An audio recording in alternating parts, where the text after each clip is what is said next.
I will let you share. Give me 1 minute. Okay, thank you.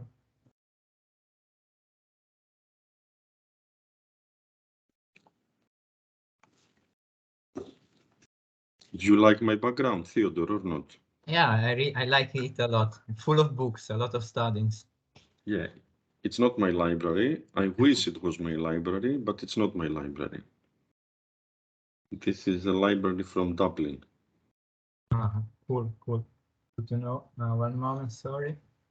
Okay, can you see our screen and our presentation? Yes, I can see it, yes. Okay, so we chose Denmark as a country because of the availability of, the amount of data we could find, and because which group number are you? Just no. We are group number 14, I guess. I know, because in the previous project we were 14. Probably 6, but I'm not sure. We are Theodore and Eduardo. Yeah, number 8 you are. Okay. 8, okay. Let me check that you're presenting. Okay. Okay, so we chose Denmark because of the availability of data and because we suppose it's a developed country, so we could find and associate Denmark's result to. Okay, let me interrupt you because this is a point you're making very important for the other people as well. Environmental Kuznets curve can be identified only if a country is relatively rich. Okay, for example, this is why I chose to demonstrate all the examples with the UK, because an environmental Kuznets curve could be identified only if the country is relatively rich. So Denmark is a good candidate for identifying an environmental Kuznets curve.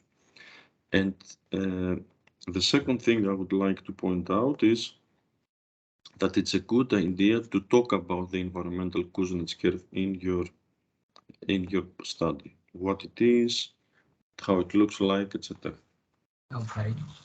So, well, our data was provided by Our World in Data. We found 176 observations spanning from 1843 to 2018. So here are a couple of graphs of our dependent and independent variable. We have a very nice graphs. Time series on the left, where we can see that till the 1970s, 80s, both CO2 emissions per capita and GDP were growing. Then we find a change in the slope of CO2 emissions around the late 90s. We suppose it's due to technological improvements and regulations, and this can be also confirmed by our color XY plots. Which 2 points here. The first point is try to find which are the main reasons for a declining CO2 per capita. The main reasons is technology, outsourcing, and strict rules. Yes, we outsourcing because many of the things that are environmentally costly, they move to Asia. Okay. Technology, yes, because you need less CO2 emissions to produce something, and strict legislation. The second point is instead. I guess you have a figure like the one I can see on the left for the logs and for the phase differences, correct? Yes, we have other graphs later on in Okay. So try to have a color plot for the other two pairs as well. Okay. Perfect. Okay. And so we can see how also the color plot confirms what we can see in time series. Here are a few summary statistics. We can see that annual CO2 emissions have a mean of 4.9 tons per capita, while GDP is 14,000. Maybe a more representative data could be the median, since it splits in 50 observations, and we see that GDP is slightly inferior, and also CO2 emissions are smaller. So then we have other time series plots of all the transformations we did about for our variables. So we can already start to see how there might be some non-stationarity issues with both the GDP and the CO2 emissions, whilst instead when dealing with first differences of logarithms, we are able to identify a more stable and I mean, fluctuations are more constant around the mean, and there's also it seems to be of a constant variance. Okay, so the only thing that is missing here is a color XY plot for the other two pairs. Okay, perfect. Then we proceeded developing our linear model. So we can see the constant and the beta coefficients, which state that when GDP is held constant and equal to 0, the intercept of CO2 emissions will be of 1.3, which means that I mean there will be 1.3 tons of CO2 emissions per capita. And the same for GDP. We tested for heteroscedasticity, normality, autocorrelation, structural breaks, and the Ramsey test in order to understand whether the model was correctly specified. We had the Eduardo, you need only the p-values. So if all these are p-values, just write that these are p-values. Okay. Yeah, these are all p-values. It's okay. Yeah, but just to make it clear that this is our p-values. In the project, it's a good idea to have one line, the null hypothesis in each case. Okay, perfect. Structural break, Kusum, and QLR. Okay. And you might want to have a chow test for a specific year if you want to, but that's fine. Okay. Yeah, we tried to test, the Chow test here was tested both on the 2 years specified by Kusum and QLR, and that's the p-values, which I don't want to be picky. I just want you to improve your presentation. I would put autocorrelation as the first diagnostic because it's the most important. I'm not weird. I'm not being very peculiar now. I'm just telling you that because the time series is the most important dimension here, that's why I would put the autocorrelation first. Okay. Perfect. Hope I persuaded you and you don't think that I'm a very strange person, which maybe I am, but I'm just also give you an argument why I'm saying this. Okay, maybe I have persuaded Eduardo, but Theodore doesn't like my points at all. I agree with you. I agree with you. So you agree with me against Theodore? I agree, Professor. I agree with you. Okay. So then we proceeded to try to fix our models. So here we tried to fix autocorrelation by inserting it as our variables. Also some lags. We found out that 2 lags of the dependent variable were the most significant. And we also inserted dummy variables for relevant outliers. So this is the fitted you've done. Okay, very good. How did you do this graph? This is we added the lags of the dependent variable and the dummy variables in the model, and then we proceeded with developing the graph of fitted versus actual observation. I like the graph very much.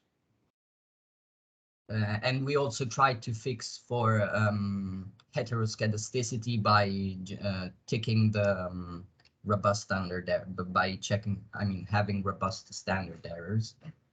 But still, Ramsey reset test was failed. Then we proceeded with the quantile regression that is useful in also as a tool for comparison with linear models. And we see like how beta coefficients vary across quantiles, and they have slightly different values with respect to the constant beta of the linear regression. We then continued with the logarithmic model. Same tests were applied.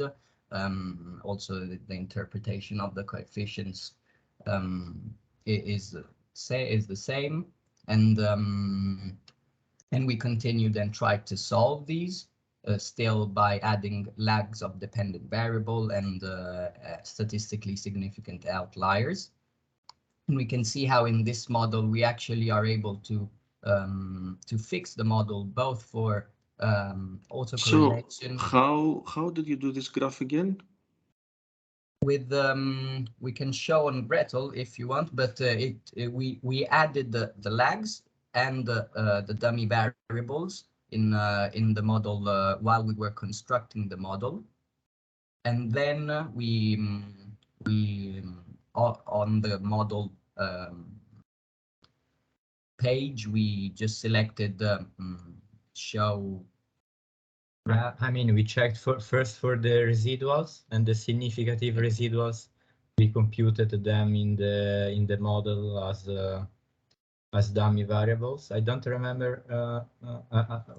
True. Okay, they were true, and I don't remember. I mean, all of them by heart right now. But I mean, we just computed the dummies, for example, like that. Yeah. And then we ran the model again with we saw that they are statistically significant. Then we went to graphs fitted against the GDP per capita, and this is the the output. I mean, is it correct? It's very good. Yes, very good. I like it a lot. Okay, thank you. So very good work. Very good work. And I mean, through these graphs, we already are able to kind of identify a Kuznets environmental curve, which becomes even more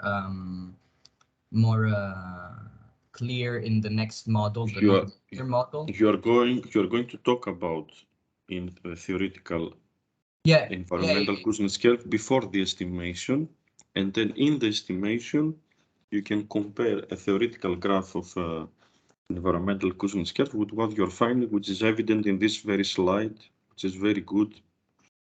This slide is, let's say, the heart of the environmental Kuznets curve here. Very good work. I like this very much. And so, well, we proceeded the same with the same tests. We found out that they all failed. We all rejected our tests. If I knew you were so good, I would have given you more difficult work. Can I change now? Can I give you more work to do? I mean, we will try and develop further on the model in these weeks, because obviously it's the 6th of May. We have still the entire month, but this was the first. All the other group are going to be upset with you now, but it's okay. It's a trade-off. If you go first, exactly. Anyway, go on. I have something to suggest, but we solved also the nonlinear model. We tried to fix it, and here are the results. Then Theo will continue. So then we developed also the first difference model, and as you can see, we did the same diagnostics test. Some of them were quite good were accepted since the beginning, others failed. And then we worked a bit on the model as the other ones. And then we identified the number of legs of the dependent variable and the outliers to be computed as dummies. And you can see that from this model, we test all the tests. Indeed, we have normality of residuals, we have homoscedasticity, an Eigen correlation, and the Ramsey-Resed test is the highest so far among the models that we considered until now. And then after concluding this first part of the project, we moved to time series models. And as we know from the lectures, we can compute the time series models on the growth rates, so on the logarithmic difference of the dependent variable and also CO2 per capita, and then we computed both the IKEA information criteria and the Schwarz information criteria, and we find that the moving average model is the best one to describe the time series compared to the autoregressive and the ARMA, which combines both of them. Then we move on to unit root and the stationary testing. Furthermore, for unit root, we compute the augmented Dickey-Fuller and Phillips Person test and the Capetanius test, which okay. Here. Yeah. Accept. Okay, no, go back to sorry. Unit root here.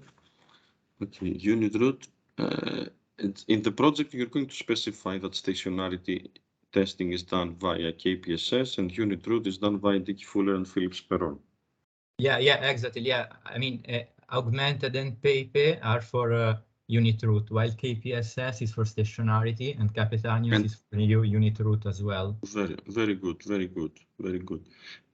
The breaks that Capetanius identifies are breaks he have identified in the residuals as well, or these are completely different? To be honest, these are completely different from the ones that we found across the different models. Just write it down. Some of them do, but like for I mean, the most significant, I mean, here probably 1942 is close to 1945, which is I mean, a residual significant in some of the models that we showed earlier, but the others, to be honest, not. They are not. Okay.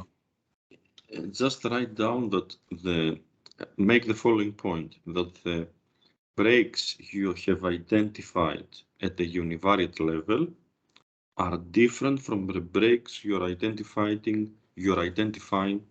at the regression.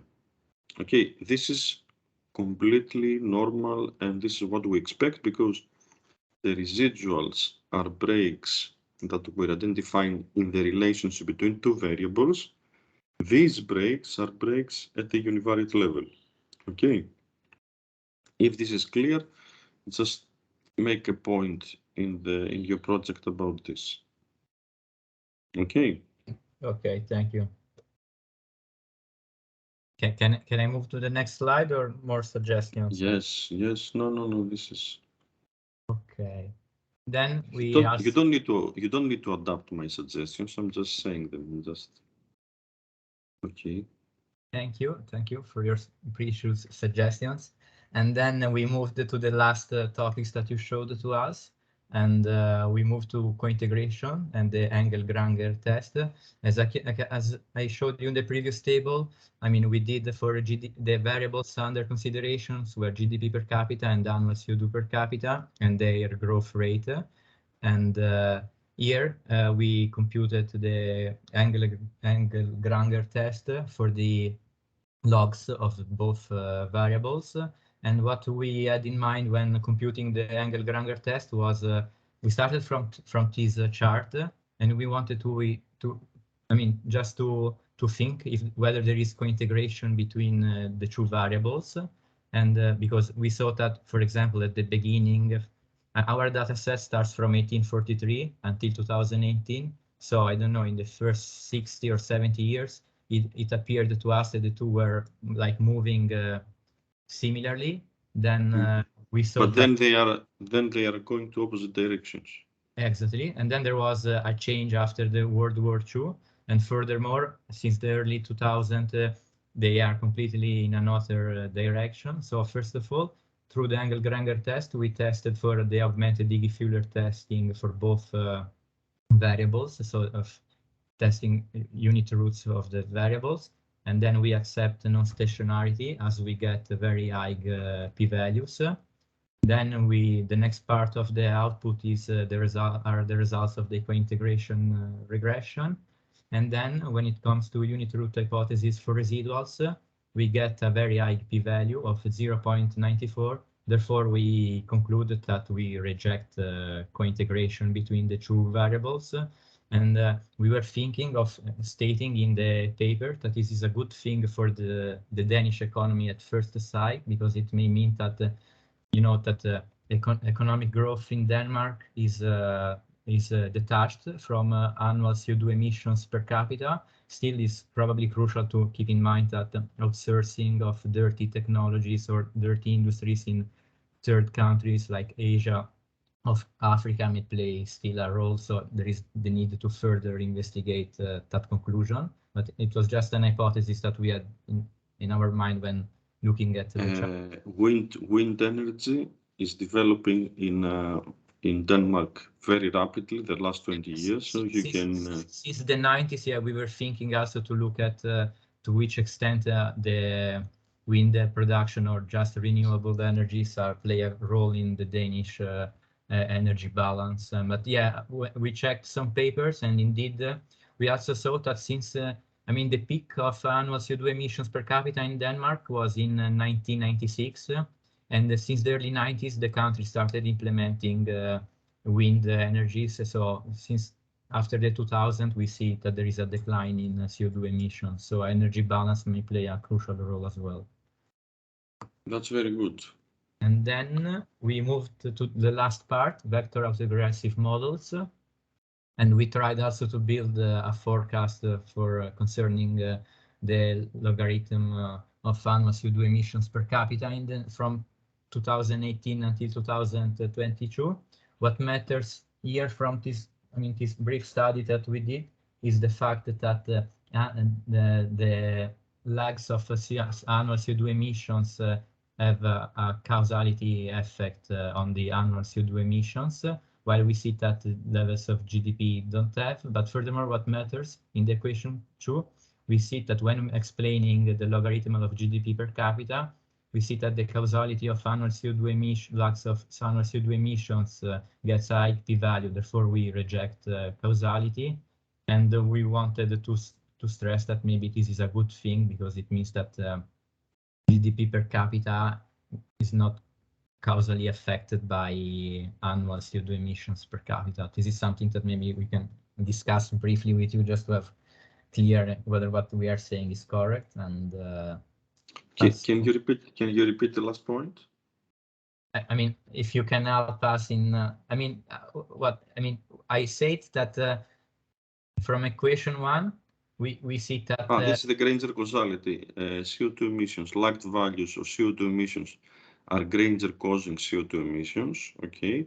But GDP per capita is not Granger causing CO2 emissions. Again, this is what you can say, that this is a reflection of the result you had earlier from co-integration, because in the last 20 years there is a divergence of the two variables. So this is something you expect. GDP keeps on going up, CO2 emissions keeps on going down. So this is a good signal. Remember that this finding is a short-run finding. The co-integration is a long-run finding. So you're confirming what you found in the long run. You're confirming it in the short run as well. You're saying you can, this result basically shows that in the case of Denmark, GDP can keep on going up, people can become more prosperous with less and less pollution. Okay, this is what I would argue. I don't know if you if you find it convincing, then you can add it. Can you go back to Gretel so I can suggest something else also? Yeah, for sure. Okay. One now go to file, go to function packages on server, and then find the package that is called ketvals, K-E-T. Yeah, you showed it to me the last time. One moment. Yeah, let's do it together. Okay, so have you installed this? Yeah, and I computed. Okay. Okay. I mean, L of annual CO2 emission, and then. Okay. No. Press plus on the right where the explanatory variables are. Yeah, and they put the constant. And okay, that's fine. Press OK. Yes. Okay. Click OK to see what's going on, and then we need the graphs. Can I have a look at them? This is, which is the graph? This is the constant or not? This is the time path for the constant, while here there is the time path for GDP per capita. Theodore, this is the important variable. This is the important coefficient here. Okay. Because this says that the cost of becoming richer in environmental terms keeps on going down. And after 2000, it's basically zero. And more recently is also negative. And this is, let's say, this is the environmental cushioness curve from a different perspective. You're saying that the cost of becoming richer environmentally keeps on decreasing. Then it's zero. Zero means that you can become richer without polluting more. You have to, you need to have the same level of pollution. But then the negative is a more strong argument because you are saying that becoming richer requires you to reduce your level of pollution. So this is a very good graph to put. Okay. Okay. Thank you for the suggestion. So it means basically that the economy of Denmark is like a greening, is starting to clean up the environment. Yeah. So this coefficient is similar to the OLS you had in the logarithm case, but this is time varying now. Okay. Time varying. Very good.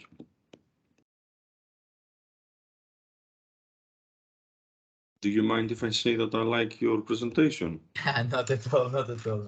I don't know, Eduardo, but Absolutely. We put effort in it, so it's appreciated.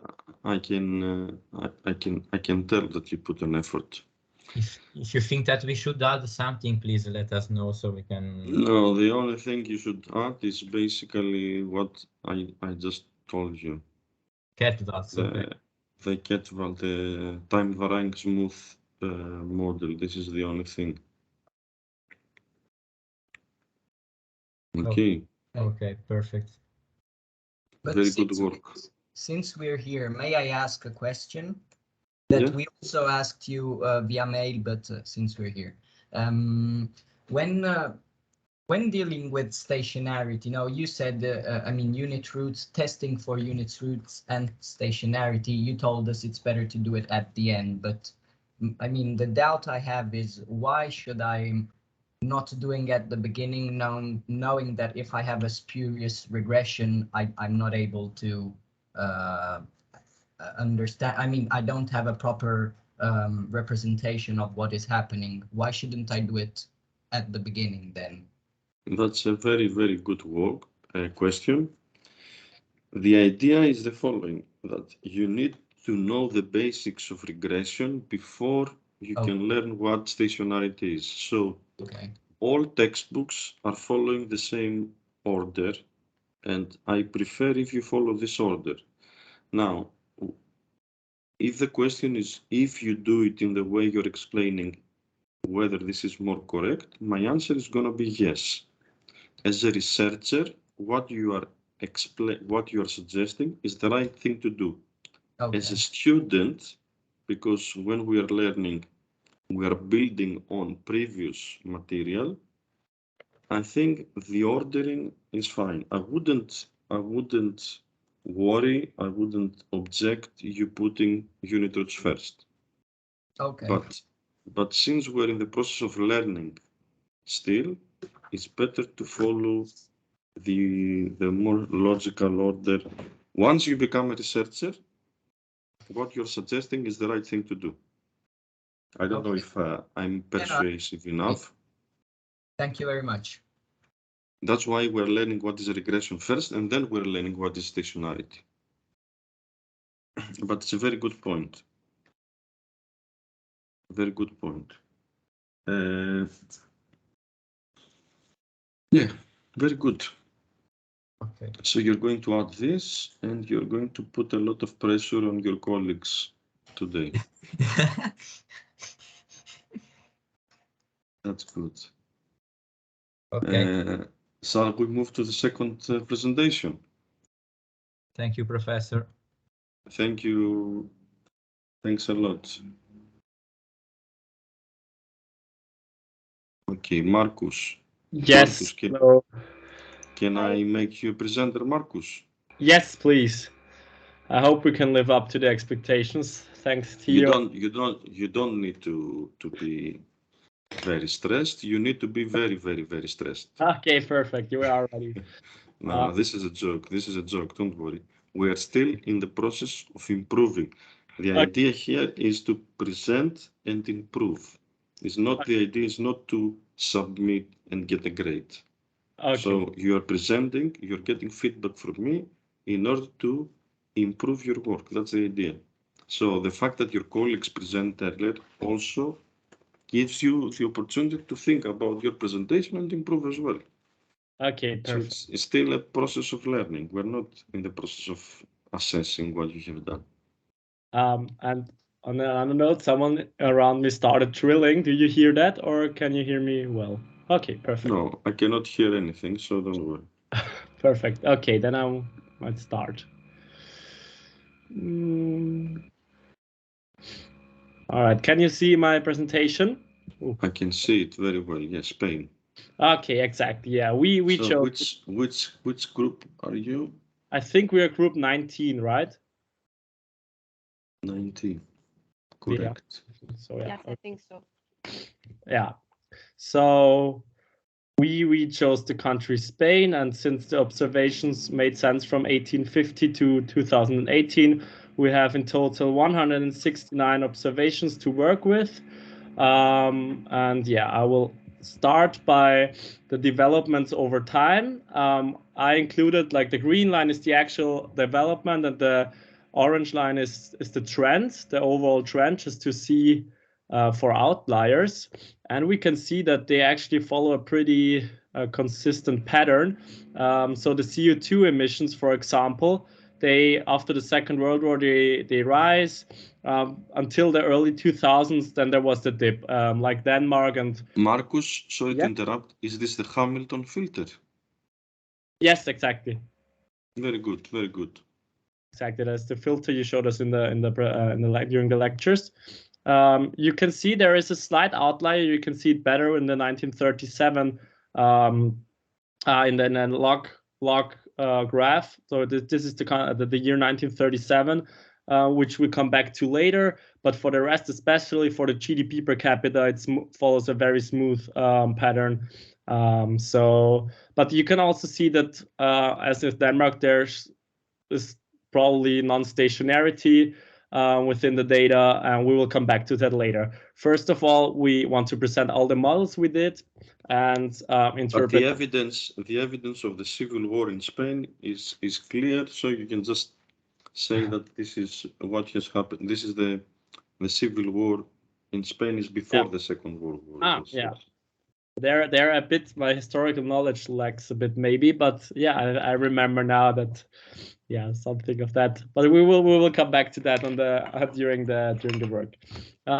So exactly, we start with the linear model. So on the left hand side, you always see our model, our coefficients. You can see GDP per capita is highly significant since there is a very small p-value. The adjusted R squared is already pretty high. The F-test is as well very high. And yeah, you see also the dots follow an upward direction, which is pretty close to the fitted line. And the interesting note, yes? No, you have the confidence intervals. This is very good. Exactly. Yes. Yeah, they actually, as you also mentioned during the lectures, they contradict kind of the value, if I understood correctly. So they're always within the margins, suggesting that we should accept the null hypothesis, whereas the t-test would indicate otherwise. On that note, we would actually prefer or definitely accept the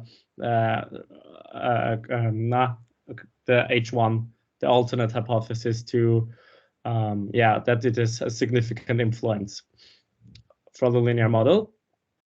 The same goes for the nonlinear model, where we actually added the squared GDP per capita to show how the effect might maybe wears off a bit, as it does with the UK, for example, or as it does with many industrial countries after the 2000s. You see that the that the GDP does wear off the impact of GDP, but you can see that actually the points the dots are very close to the fitted line, and the adjusted R-squared is impressively high with 0.97, and all the regressors are significant in this model. Yeah, the confidence intervals show the same aspects as before, so they are within the margins, contrasting the tests we made up here. The points below the curve on the very end of the right axis, yeah, they're probably the most recent observations, I guess. Yeah. So the ones that are below the curve. Yeah, exactly. Yeah. These ones. These are the most. So this is an indication that the Kuznets curve is operating. Yes. Maybe a bit later than the UK, for example, or if I remember correctly, that's what we found in the data as well. But definitely, we're one step behind the UK with Spain, I think. Yeah, if you had a color XY figure, it could give you more information about this, because with the color XY, you get also the years. I think we actually have that on Gretel, but we will definitely incorporate it into the paper. Okay. So then we did the logarithmic model. Same as usual. The GDP is very, very significant. The only interesting thing, another interesting thing, is that actually our adjusted R-squared dropped compared to the linear model. That is contrasting to the UK approach you did. And yeah, you see that's the same development overall, but here you can see that it flattens off a bit, so it becomes, yeah, more flat. And then there we have the first difference model, where still LD the growth rate is significant, the growth rate of the GDP. We have now a very low adjusted R-squared, and you can see that it doesn't follow a specific pattern. But that also indicates first, like, we have stationarity here. Maybe we'll come back to that later. And a very small F test also compared to the other one, small F value compared to the models before. Yeah, and then we move on to the quantile regressions. Yes, okay, here we computed the quantile regression, and as we can see from the graph, there's a wide asymmetry along the whole distribution. In fact, for example, at the 0.05 quantile, we can see that the actual level of CO2 is way lower than the one registered by the OLS. And on the contrary, on the 0.95 quantile, we can see instead that the level of CO2 emissions is way higher than the one registered from the OLS. So we can say that in our case, the linear model is not a good approximation of what is happening in the different segments of the distribution. That's the reason why, next slide, please, Marcus. Okay, that's the reason why we also conducted the quantile regression with logs. And here we can see, in fact, that the logarithmic model fits way better our data. In fact, almost the entire distribution falls inside the only... Sorry to interrupt. The only thing that you could mention here is that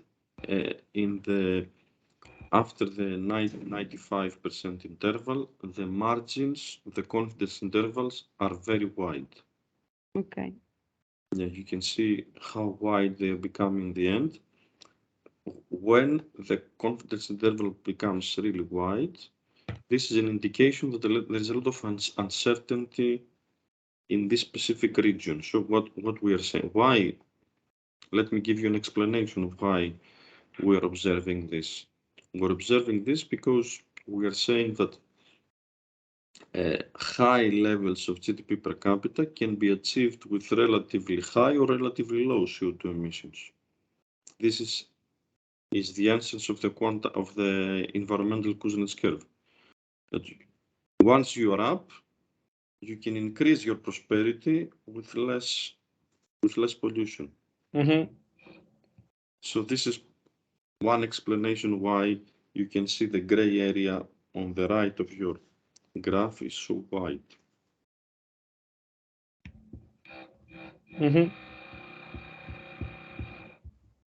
Okay, should we move on, Bea? Yes, okay. Please. Then we did all the models we run through the diagnostic tests, which we present now: the autocorrelation, heteroscedasticity, misspecification, the normality of residuals, and the parameter stability, which the group before us also did. So here we have the tests, and the bottom side you can always see the p-values, which for the linear model, all of them are significant. So for example, the error terms are not normally distributed, but this is also kind of due to our low sample size. There is heteroscedasticity present, so we might want to work with robust standard errors in the future to correct that. There is autocorrelation. That's a good point. There's autocorrelation involved, that indicated by the Durbin-Watson test as well, positive autocorrelation, which we can also see here in this graph quite a long time. And the model is not adequately specified in this regard, and the stability of parameters also drops. Here it is completely gone after the 2000s, which is explained also by the diverse developments. For the nonlinear model, there is a slightly different picture. The normality distribution that doesn't really change. It is heteroscedasticity is present again. Autocorrelation is there again. But the last two tests are diverse, so the model seems to be specified. So we accept the null hypothesis that the specification of the model is adequate now with the introduction of the squared variable, and there is no significant change in the parameters as the values are always within the margins of the Q-sim plot. Next one is the logarithmic. But there is a very significant downward trend in the end. So if this trend goes on, you're gonna get outside the margins. Yes, that is a pattern which accompanies us all the time. In the end, okay, and the logarithmic model again, everything again is all our tests are significant again, so we always accept the alternative hypothesis, and here we can see that the Q-sim plot escalates. So it is here way below, very early, that there is a significant downward drop, and even upwards there are some years where it is not within the margins. There is high autocorrelation, even probably beyond our yeah, so this is a very long memory. It means that it's not forgetting easily. You need many lags. Exactly, yeah. And the first difference model, that there's the picture gonna be different. The error terms, it is heteroscedastic again, but the autocorrelation here seems to be improved. So we accept the null hypothesis according to the Grace-Borden test and to the Durbin-Watson test. The p-values are insignificant for all the thresholds we work with. The parameter stability, the downward drop is not that bad as in the others, but there is where the civil war happens. There is the this is the civil. Yes, and the misspecification is also present again. So those were our diagnostics for the for this part. Then we thought about possible outliers. We added them to the model, especially in 1937, because this is the year with the peak, or let's say with the bottom of the development here. But they turned out to be not significant when we included them into the model. So Marcus, it looks like you have a clear date for when for the period that the Spanish economy is becoming richer with less CO2 emissions. It's around 2000 when it crosses the line. Yes. So it's, let's say, the end of the 90s. It looks to me, I cannot see clearly from here, but it looks to me like from the end of the 90s, you have a clear downward trend. The way I say it is this is environmental Kuznets curve. You can become richer and richer with less emissions. This So- would be a logical interpretation thing. Okay, then we will add that. We will definitely incorporate that into the work. Yes, we can also see that here, that it flattens. There is the outlier again, but still not significant, the 1937. But we will also do a chow test for the year 2000, because I think it will be interesting to see the result of that. Moving on to the time series models, we'll be presented by Bea again. Okay, next slide, please. Okay, here we conducted a moving average. We used just one lag value. So as you can see from the graph, from the first graph, we dropped an observation. In fact, we have only 167 observations. And we can see here that both the constant and the theta 1 are significant. Then we conducted the forecast, that is this graph. And as we can see here, the line that indicates reality fluctuates a bit, but in general remains quite similar to the average one, and it perfectly falls into the forecast interval. Next slide, please. Then we conducted also the autoregressive model in the same way. Here we can see that the constant is significant while the phi is not.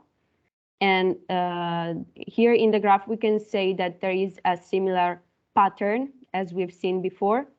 So this is you done it through the via forecasting. Okay, very good.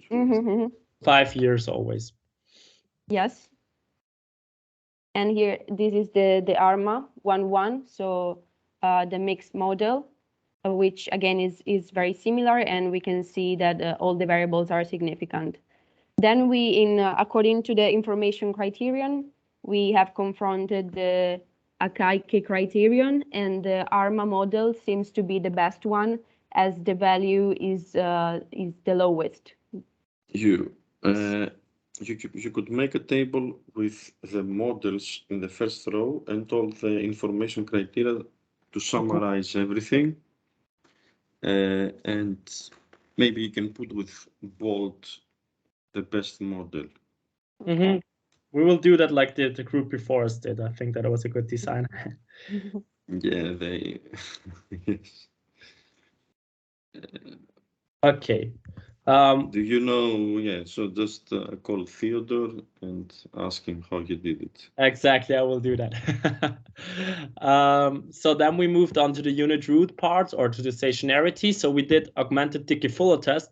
When you focus on the graph at first, you see that after the Second World War, the non-stationarity kicks in. This is also confirmed by the very, very insignificant p-values here and here. So there seems to be non-stationarity, since the null hypothesis says, okay, there is stationarity. And then we did, according to the lectures, we watched the growth rate with the first differences, the LD. And here you can see that they fluctuate around 0. And according to the p-values, you can assume the p-value is 0. Exactly, yeah. Which rejects the null hypothesis of a non-stationarity. Yes, so according to that, we accept stationarity for the growth for the LD GDP per capita variable. Then we did the Phillips per run test, which is also indicates non-stationarity as the null hypothesis. Rejected due to the low p-values for the annual CO2 emissions growth rate and the growth rate of GDP per capita. So according to that, we assume stationarity. And then we did also a stationarity test with the KPSS test. And here there's a slightly different picture. There, non-stationarity is the null hypothesis, which is confirmed at the 0.1 threshold for GDP per capita, but not for the CO2 emissions. So all in all, they apart from the slight deviation here, they confirm our stationarity pattern for the growth rate of GDP per capita and annual CO2 emissions. And then we also conducted the Capitaneous test.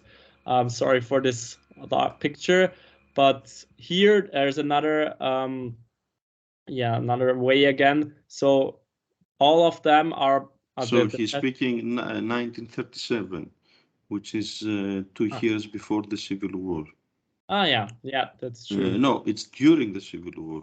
Mm-hmm. But the other ones, GDP per capita does not pick the Civil War. No. Yeah, because it says 1950, 29, and 1875. Mm-hmm. What I'm not sure how this breaking pattern works. We just did the test. We didn't include the country, the years, the specific.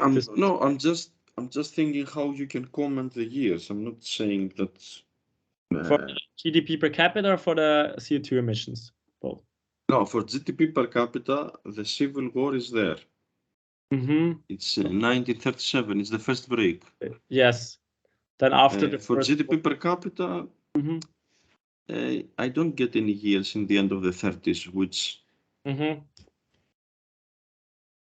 interesting. Which I would be expecting. It doesn't affect the way it does affect the CO2 emissions. No, you can. I don't know why. Maybe the break is not more clear in CO2 emissions. I have to go back to the graphs and check. I don't know. Okay. Or maybe the test is cannot identify it, which might be a shortcoming of the test. It's not. Okay. Yeah, but with the breaks, there is stationarity again, even for the 1% thresholds in both variables, since the tests exactly when we include those breaks. But we will give that a look. Maybe we'll find out the reasons for those years. Yes. Then we have kind of like a model suggestion, or we were interested to see what this means, because we conducted this model kind of randomly, but since it is a very high adjusted R squared, and with the lags of the dependent variable, even the dummies become the Civil War dummies become significant, but the GDP per capita is now insignificant. Is that and we adjusted for the standard errors, for the robust standard errors. Is that a way to go? Because we have the graph here and it actually fits very well now the trend, and also the tests indicate now that there is no autocorrelation, the specification is adequate, and the QSUM test indicates that the parameters are stable. This is a good graph, this one. Okay. But how can we explain then that the GDP per capita is now insignificant when we do it like that? Is there an explanation? Why GDP per capita? Well, maybe you need to include the lag of it. Not you can remove GDP per capita and replace it with the lag. Okay. The first, like the CO2 emission lag. Okay, that is one of our model suggestions, how we can improve it. So to add the dummies, the lag of the dependent variable. Now we will add the lag of the independent variable, which when we run the diagnosis tests again, turns out to be better than the models we had before. We could also maybe include instrumental variables, which would help for the autocorrelation. But since we now accept the null hypothesis, I think this is quite good. So our preliminary conclusions are that there are, of course, big differences among the different models. The linear regression seems to be spurious, according to what we found in the growth rate model. And yes, because the first difference model seems to succeed in making the model stationary, according to our stationarity analysis. Thank you for your attention. Thank you, Marcus. Now, I would put in the project a bit about the Civil War, because this is where your outliers are basically coming from. And maybe you could discuss the fact that it looks like the downward sloping part of the environmental Kuznets curve in Spain is a bit later than other northern industrial countries, which is what I can see from the graphs.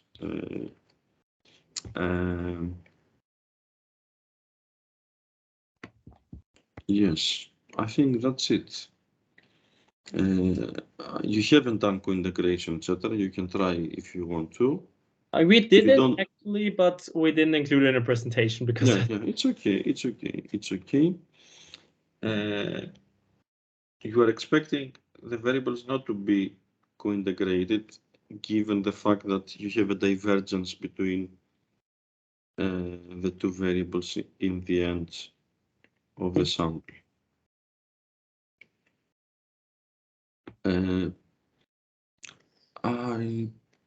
That's it. I don't have anything to say.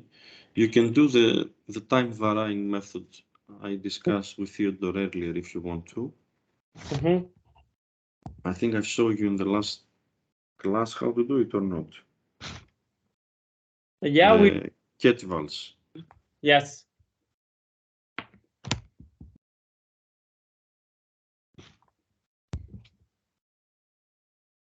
That's it.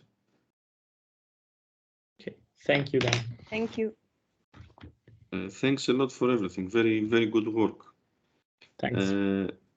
Yeah, so expecting to read it.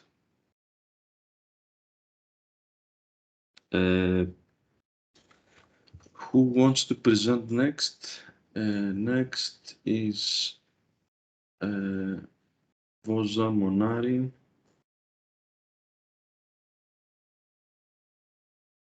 Ah, you're together. Lisa. So, yes. How are you, Lisa? Fine, thank you. And who is next to you? Chiara. So, which group are you? Which number?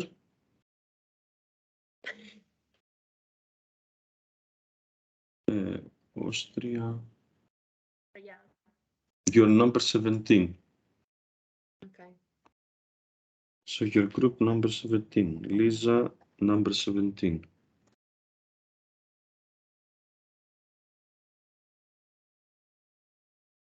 So, do you want to start, Lisa? Yes, start. So, in this paper, we would like to analyze the CO2 emission and the relation between GDP per capita and CO2 emission in Austria. So we know that the Europe's aim is to be climate neutral by 2015, while the Austrian's aim is to be climate neutral by 2040. So we would like to analyze how or if Austria's CO2 emissions are decreasing or not in the years. Now we consider the OLS model, and we have the summary statistic of this model containing. Yeah, it's better. The title of this slide should be summary statistic, not OLS model, because you have the summary statistics here. Okay. Okay. Summary statistic of linear model, and we have two variables: CO2 emissions and GDP. Considering the linear model, we have the correlation. Very good. Between CO2 emission per capita and GDP per capita, and it is 0.79, and it means that there is a strong correlation. It can be verified also by the p-value, which is 0, and it is statistically significant, so we reject H0 of no correlation. Then we have the scatter plot of linear model. And we can notice that for becoming a rich country, Austria had to pollute more in order to become an industrialized country. For this reason, in the graph, we can observe an increasing of CO2 emission per capita, And after the industrialization process around 1980, and the GDP per capita increased more and more with a stable value of CO2 emission. And therefore, the country got rich without increasing the level of CO2 emission per capita, additionally decreasing the level of CO2 emission per capita in respect on the previous year. Okay, the color XY is good. Okay. Okay. And yeah, we compute also the time series of CO2 emission and GDP. So considering the time series plot for levels CO2 and the GDP in the two separate small graph. So the CO2 emissions per capita graph show that the fluctuation of CO2 emission of Austria during the years. Annual emission can be largely influenced by GDP per capita of the relative country, so in Austria. We can notice that there was an increase of CO2 emission in 1880. Why? Maybe we think that they are related to industrialization process. And also during the First World But War. This is too high. This is too high. Yeah. In the early 20th century, there is a significant increase in CO2 emissions per capita. I don't know why this is. Maybe it's industrialization. Maybe during this period, Austria was an empire. Maybe. Yeah, also maybe. Maybe it includes Hungary as well, because it was the Austro-Hungarian Empire. Maybe you can check. You can check, maybe. Yeah, we have to check better. Yeah. And then there is also an increase during the First World War and sudden a shift in 1920. And this was a long-term increased trend. And for what concerns GDP per capita, there was a positive trend from 1944. We can state so that at a certain point, the country became richer without growing the CO2 emission. This is the ordinary square model, and we can focus on the coefficient of constant and GDP per capita, that they are both statistically significant at 1%, looking at p-value, and we can see that we can state that when the GDP per capita is 0, we have an increase of CO2 emission of 2.58, and when there is an increase of 1 of GDP per capita, we have an increase of CO2 emission per capita of 0.0016. Yeah, it's per capita, not per capital. Okay. Per capita. Just be careful in the project. I don't mind if you say it, but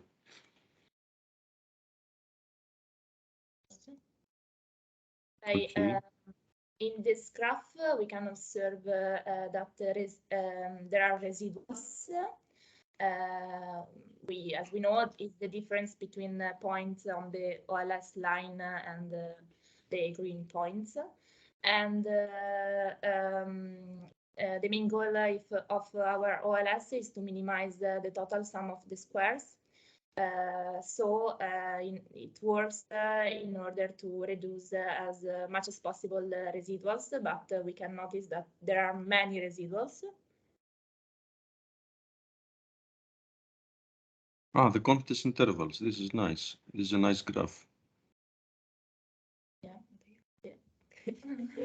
This is the confidence interval, and we have the average value of a constant that is 2.58, and the confidence interval at 95%, that has a lower bound of 2.20 and a higher bound that is 2.96, And for what concerns the GDP, we have an average value of 0.0016 and the confidence interval that goes from 0.0014 to 0.00018.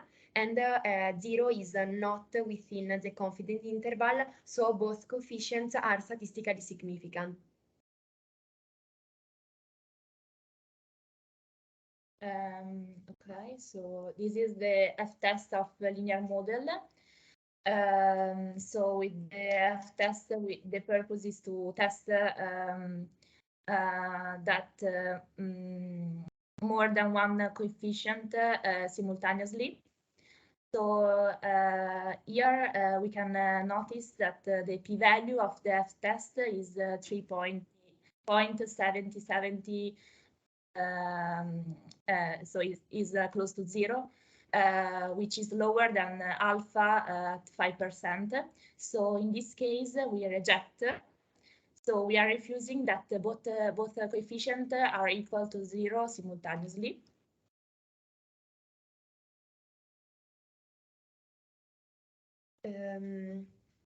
This is the graph with actual fitted residual in order to identify outliers, and we notice that there are variation in 1880, in the years 97, 1910, 1913, and then in 1917 and 1939. Anyway, many of those outliers are not significant in our model, so we have only 3 dummies that are significant at 1%, that are 1908, 1910, and 1913.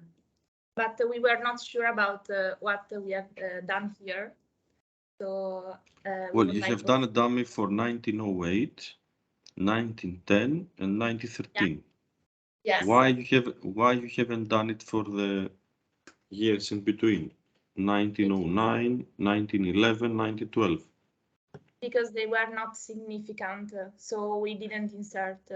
But in the graph, they look relatively high. But we have to put them also if they are not significant. So they were not significant, so you didn't see a star. Yes, Yeah. 0 stars. 0 star, yeah.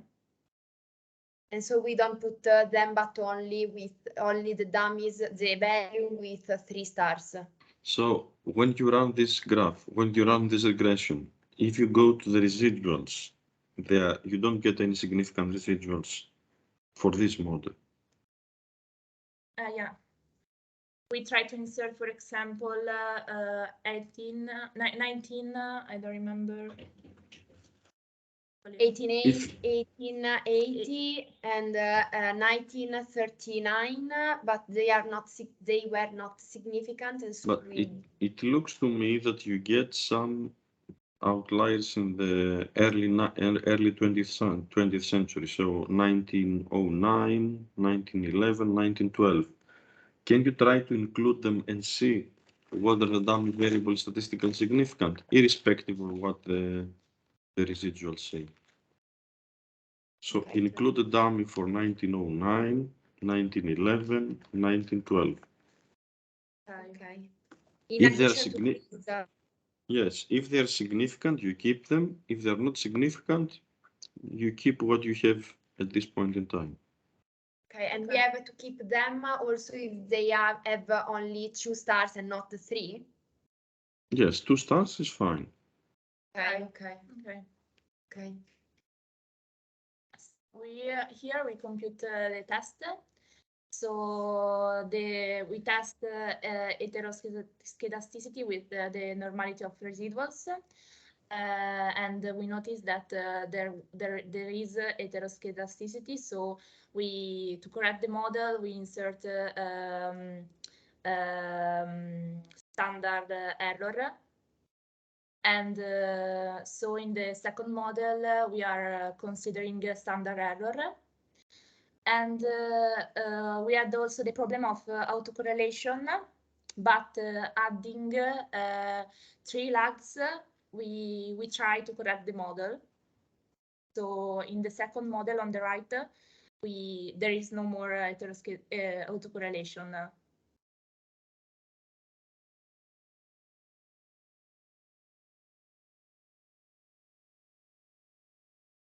Is it right? Yes. Yes. Okay. Why? We were not sure. Because maybe I thought that in the heteroskedasticity, because the value is 0.08. When you have heteroskedasticity, what you do need to do is to do robust standard errors. I thought that since that the value was 0.08 and it was greater than 0.05, we don't reject the null, and the null say that the heteroskedasticity is not present. Can you show me which number? On the left hand side. So you have heteroskedasticity at the 10%. You don't have at the 1 and the 5. Oh, okay. But in any case, you can do robust standard errors, and this is fine. Okay. This is it. Okay, so we noticed that this is the nonlinear model, and we noticed that the constant term is statistically significant at 1% level of significance, and the GDP per capita is statistically significant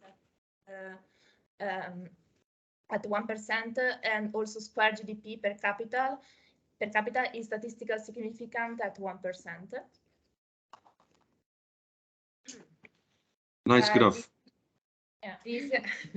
This is the actual fitted plot against the GDP per capita for what concerns the linear model, and the economic interpretation is very important for an environmental point of view. As the country become richer and richer, we see that the CO2 emission per capita tend to decline, and we have 3 different periods. The first one, when the country is poor and it needs to pollute more to become industrialized.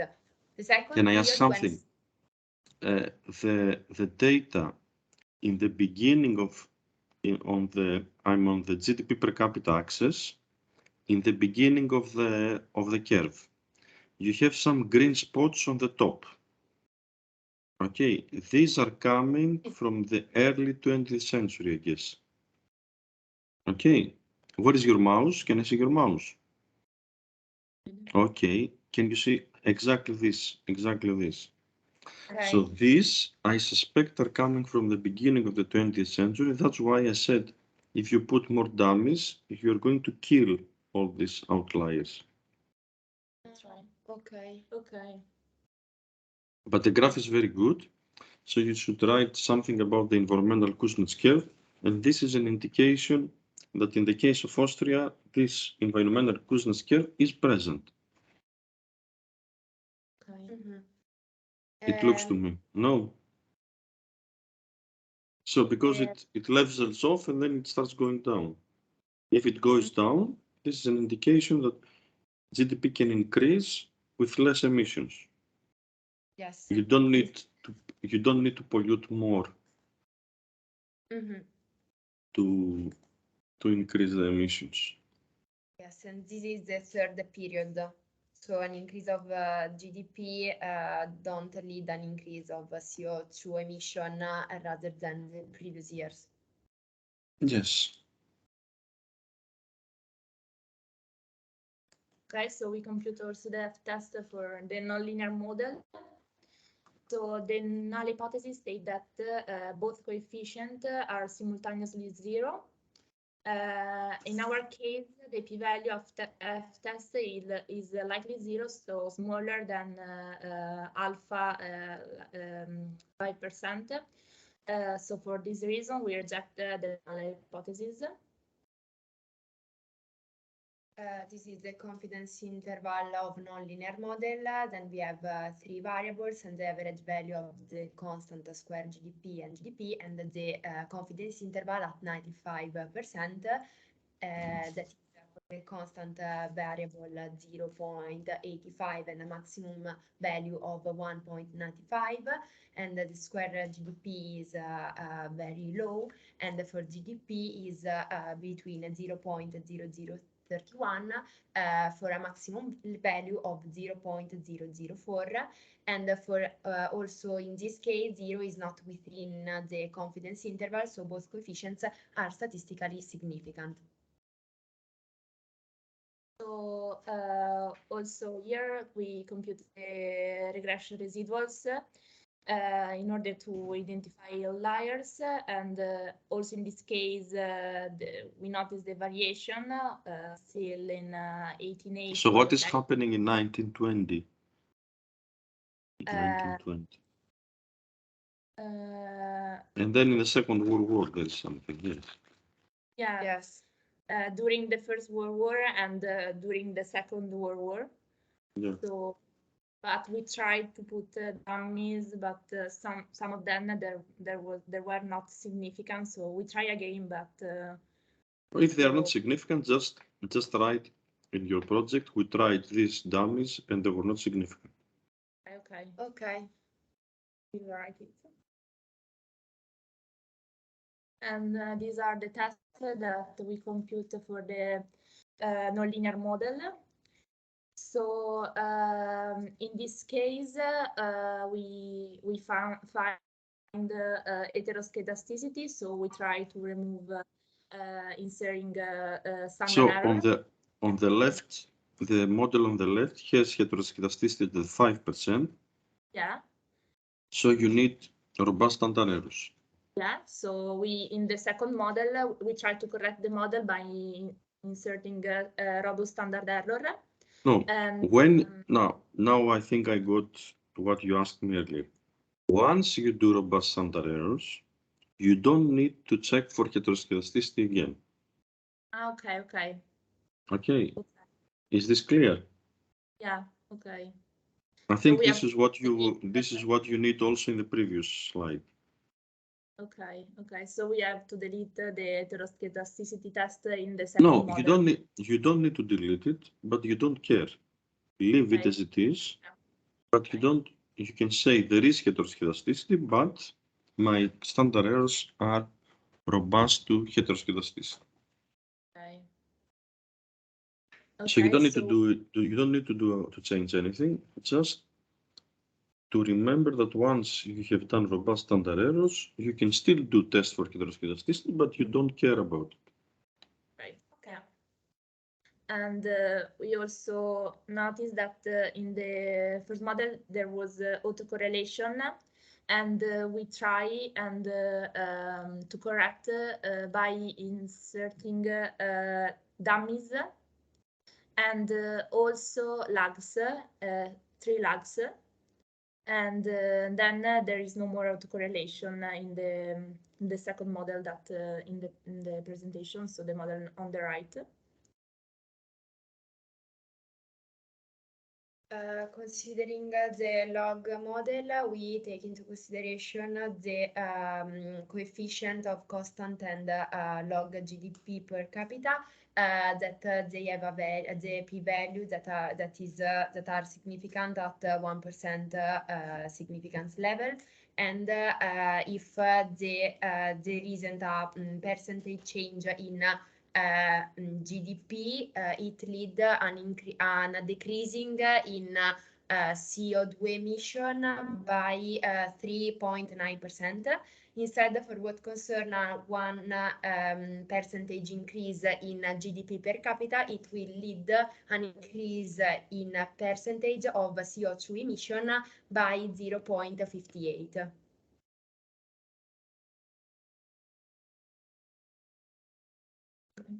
The main feature of the graph is the scale of the variable that is reduces because it is a log model. In fact, the value of LCO2 emission per capita on Y axis and LGDP per capita on X axis are reduced. The scatter plot of we also compute the scatter plot of the log model that tells us that the relation between the two variables is positive, as in the linear model, and so an in percentage increase of GDP per capita will lead an increase of in percentage in CO2 emission per capita.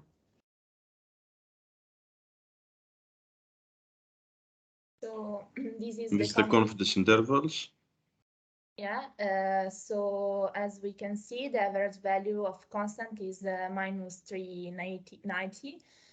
Instead, the average value of the log of GDP per capita is 0.58053. Considering the confidence interval of 95%, the minimum value of constant coefficient is minus 467, while the maximum is minus 313. For what concerns the lower bound of log GDP per capita, it is 0.49. Otherwise, its higher bound is 0.66. So also here, 0 is not within the confidence interval, so both coefficients are statistically significant. This is the test of log model, and the purpose of this test is to test more than one coefficient simultaneously. And here we can notice that the p-value of F test is very close to 0, and it is very small and lower than an alpha of 5%.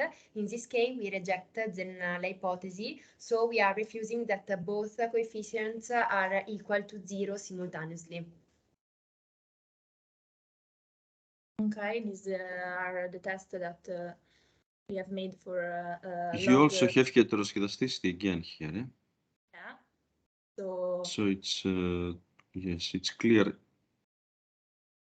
This heteroscedasticity is coming probably for the dummies. Okay. Maybe you need more dummies in your case. Okay, what I would suggest is to try more dummies. Okay.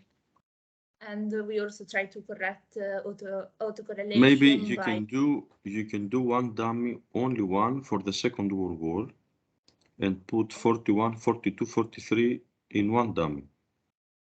So you can put 41, 1, 42, 1, 43, 1, 44, 1. Okay, so you can go to Gretel. You can go to Gretel from the option add observation range dummy and start in, I don't know, I haven't seen the graph, but you can start in 1941 and end in 1944. I don't know. Okay. Okay. We will try. If it's subsequent years, you can have one dummy. Okay. Yeah, it's from the option add observation range dummy. Yes, yes. Okay, and also here in the first model we had the autocorrelation, and we correct it inserting two lags, and also here the dummies. Very good. This is the quantile regression, and we need the quantile regression because the standard regression is focused on the conditional mean. Consequently, an OLS coefficient. Okay, this is Lisa. This is an interesting result. It shows that when you are at the high levels of CO2 emissions, GDP per capita has a much lower coefficient. Yeah. So there is an asymmetry case here. Yes. There is an asymmetry case. Good. This is an interesting result. Sì.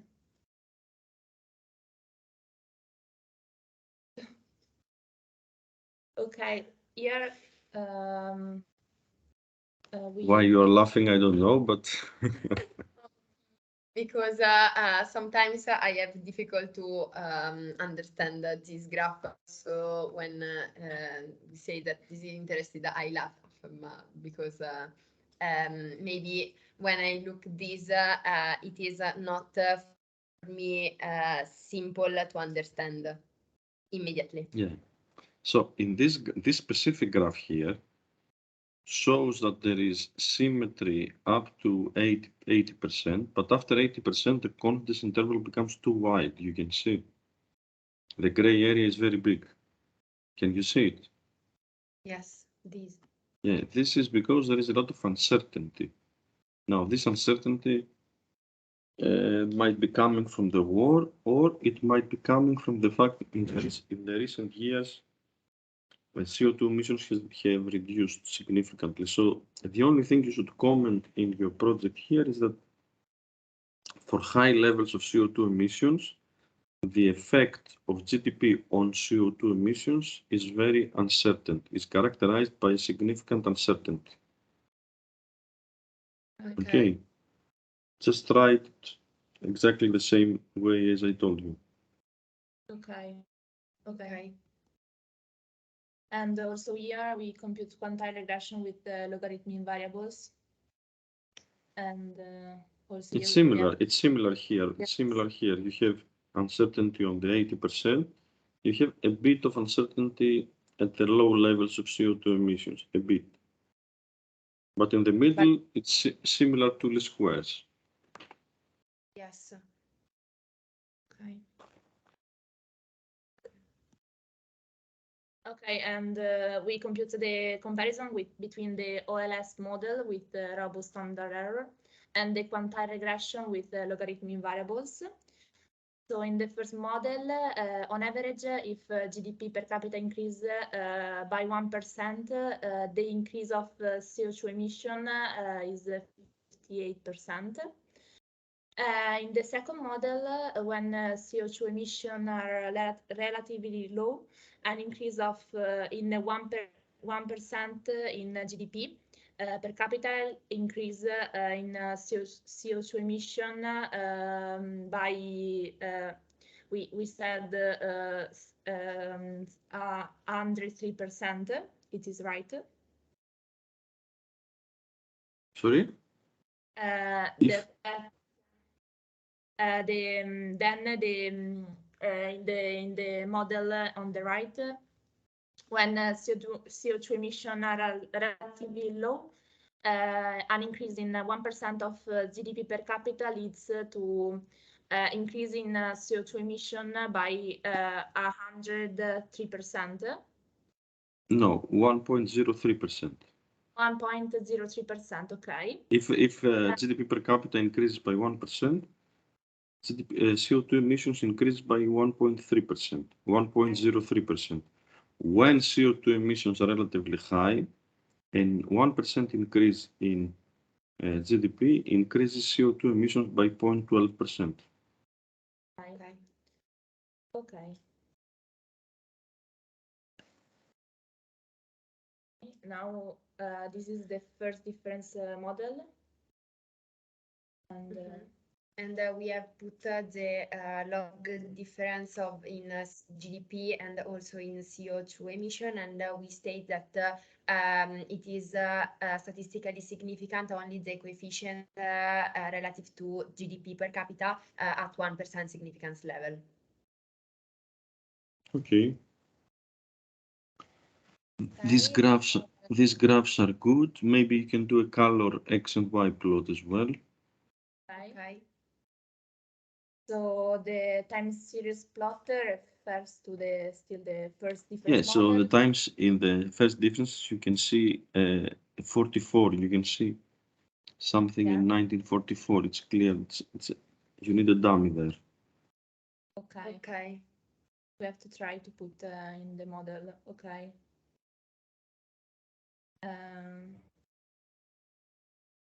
So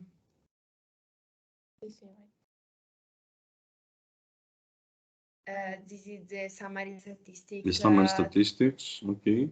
Yes, for the first difference model. And we have put the for variable CO2 emission, GDP, and the log difference of CO2 emission per capita and GDP per capita. Oh, this is nice. We also, this is the scatter plot in the first difference model, and Good. yeah, This is good. Okay. Okay. And how we can comment this because we see that all the value are Around. Yeah, you can see all the because these are first differences, so it makes sense that all of them are clustered. You have some observations very far away below, which it's really nice. We can see the dates: 1916, 1917, 80, 81, 1938, and there are some dates on top. All the others are very close to the regression line. Okay. So there are 3 above and 4 below, 7 outliers here. Yeah, that's good. So 1945. 9. Yeah, but it's very close to the regression line. Okay. Okay, now here you can see where the environmental cousins curve starts being clear. 2011, 2012, you can see it's going down after a point.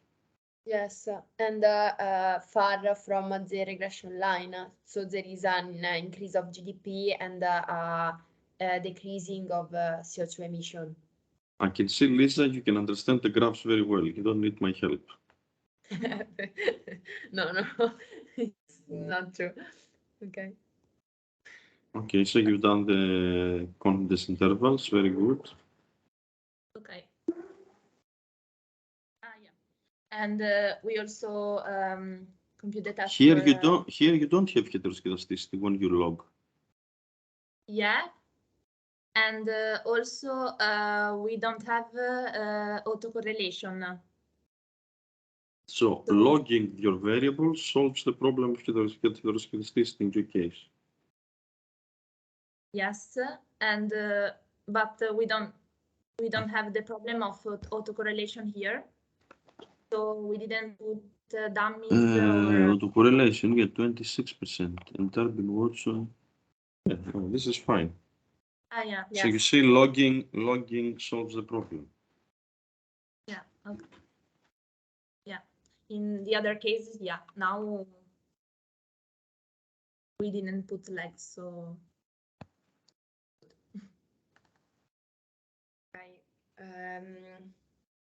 we finished because the other test we didn't.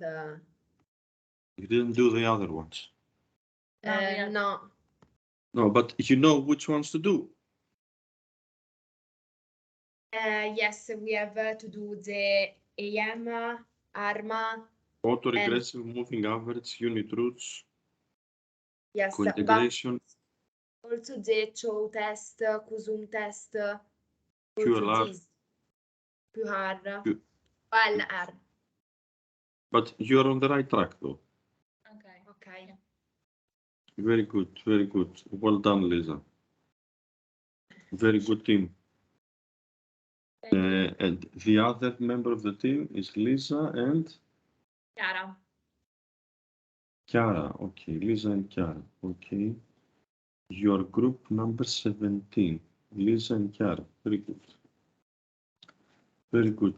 Who is next? Next is Fiore and Messori. Fiore and Messori. Which group are? Hi, Sabrina. Hi, Isabel. Hi. So, which is the number of your group? 30. Cuba. You have Cuba. Very nice. Yes. So Sabrina and Isabel, number 30. Who wants to be a presenter? I will present. Isabel is going to be a presenter. I think now you're a presenter.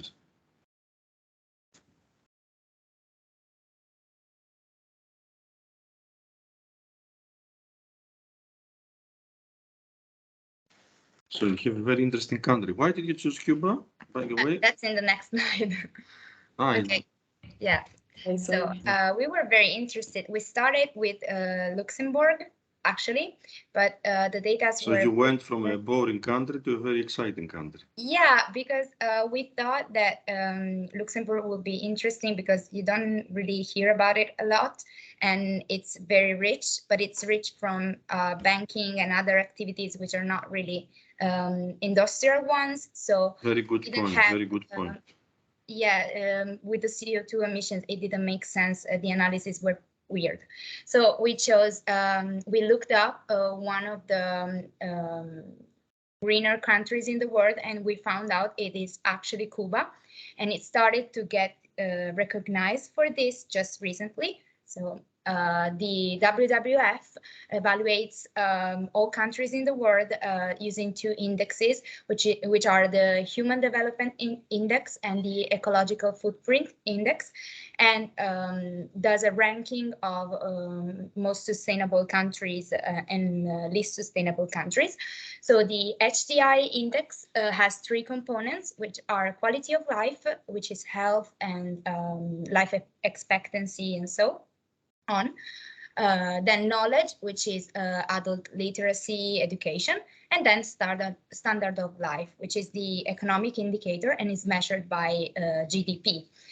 Then we have the EF index, which is the ecological footprint index, whose main contributor is CO2 emissions.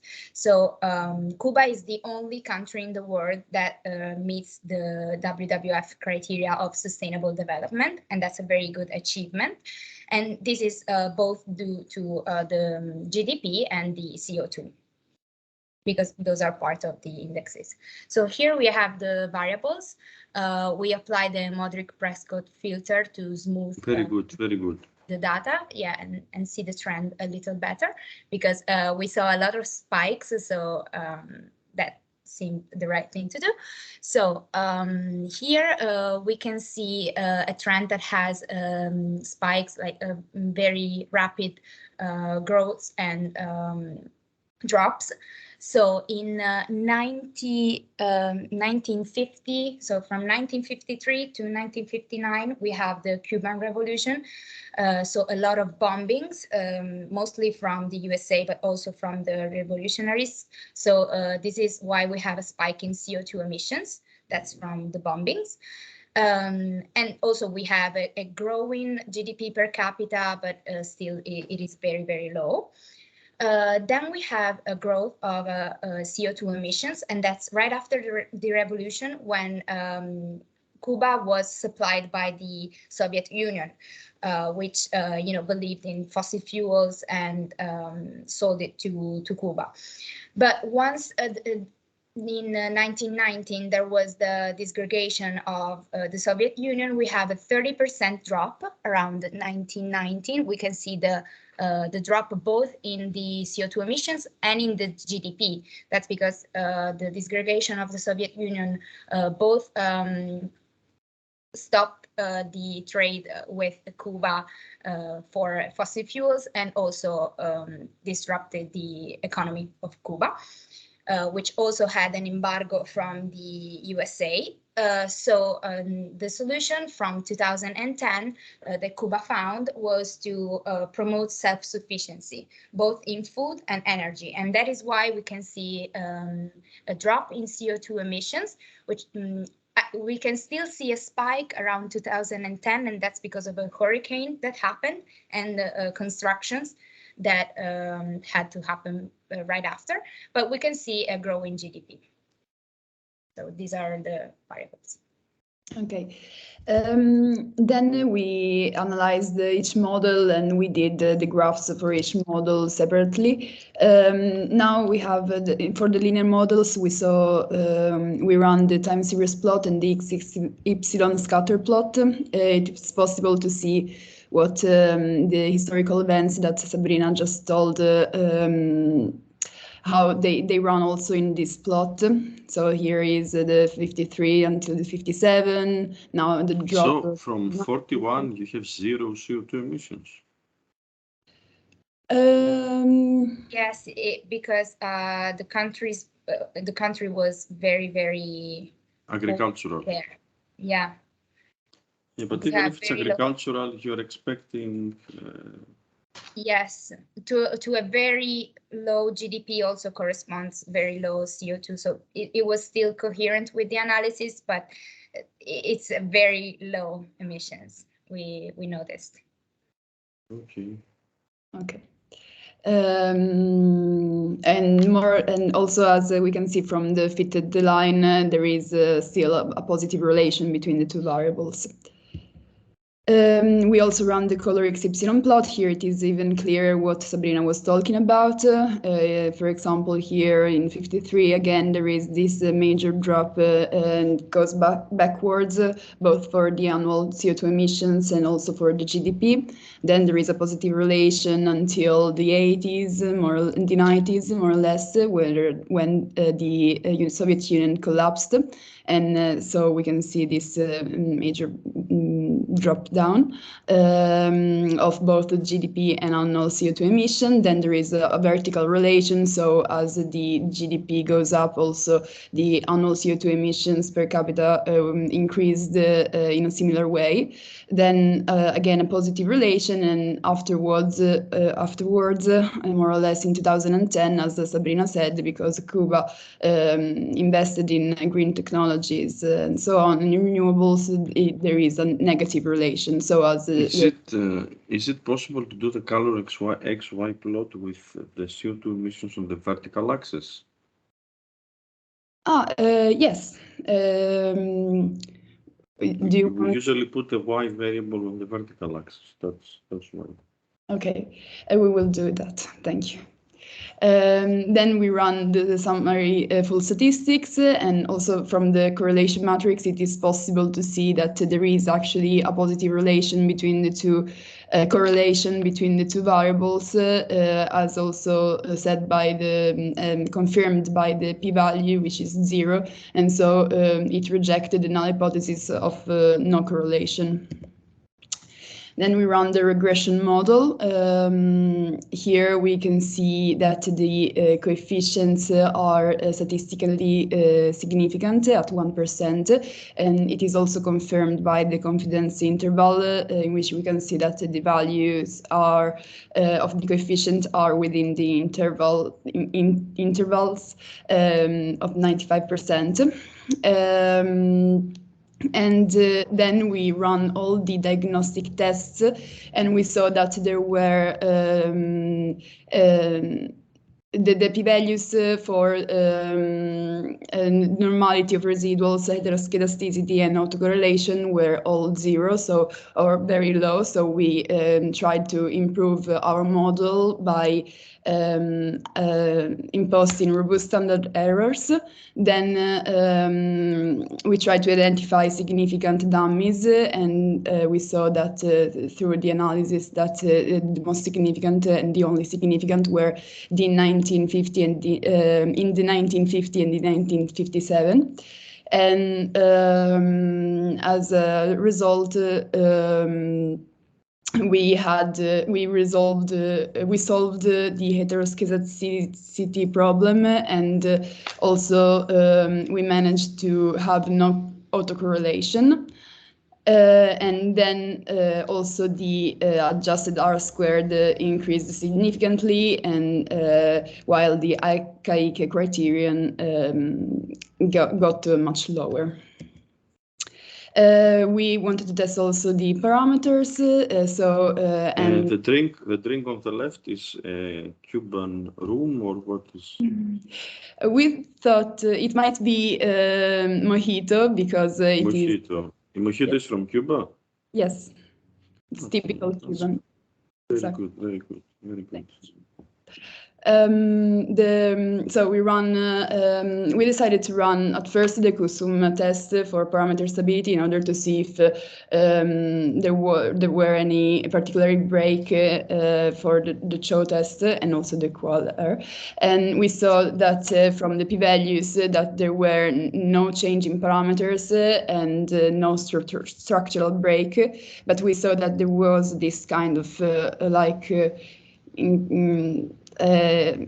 increase in here, corresponding to the revolution. And so we tried to run a show test at that observation anyway, and we found this kind of p-value. But here we wanted to ask you if once we have run the QSUM test and the QLR test, we have to run also the chow test, and if what we could do to improve it even more afterwards. Well, you've done the QSUM test, you've done the QLR. The chow test, you can do it only if you have a specific years in mind you want to test for structural break. So, for example, the revolution. When was the revolution in China? Here. In Cuba, sorry. From 1950. 53 until 59, while there was the regime, the communist regime of Batista. No, Batista was overthrown by Castro. Yes. So Batista was before Castro. Yes. So if 59 is the peak, then you can do. But you've done it. You've done the chow test for 58. Okay, and I think that's enough. Okay. Maybe you can try 59 also. The peak is which year is the peak? 59. Yes. Yes. More or if less. this peak is 59, then you can do a chow test for 58 and 59. And then okay. And then you don't need to do anything else. The QLR is going to produce a graph for you. When you've done the QLR, you can get the graph and put it in your program. Thank you. And so we did the same analysis also for the other models. Here we have the time series plot and the XY scatter plot, where we can see that the data are more closed up together. Again, the color XY plot, and we will change the... Very nice, this one, yes. Exactly. Also, no, okay. Also in this case... you have the cigar also. Very nice. That's impressive. Thank you. So in the next slide, you put the drink and the cigar together. Yeah, there's also coffee. Yeah. In every slide, there is something new about Cuba. Okay, so also in this case, the coefficients are statistically significant, and it is also in this case confirmed by the confidence interval. Again, we found that the problem of heteroskedasticity and autocorrelation were possible to be solved through the dummies variables and the lagged actual and the lag of the dependent variable CO2, and through the robust standard error. We got a much higher R squared and lower Akaiike criterion. So we managed to solve it as well. Again, we run the QSUM test, QLR test, and show test. And we found... Sorry to interrupt, but here you can see that in 59 you also have a peak. Here? Yeah. Okay. Exactly. And also, okay, yes, because here we already run it, so we run another chow test for 59. Yes, right. Yes. Okay, thank you.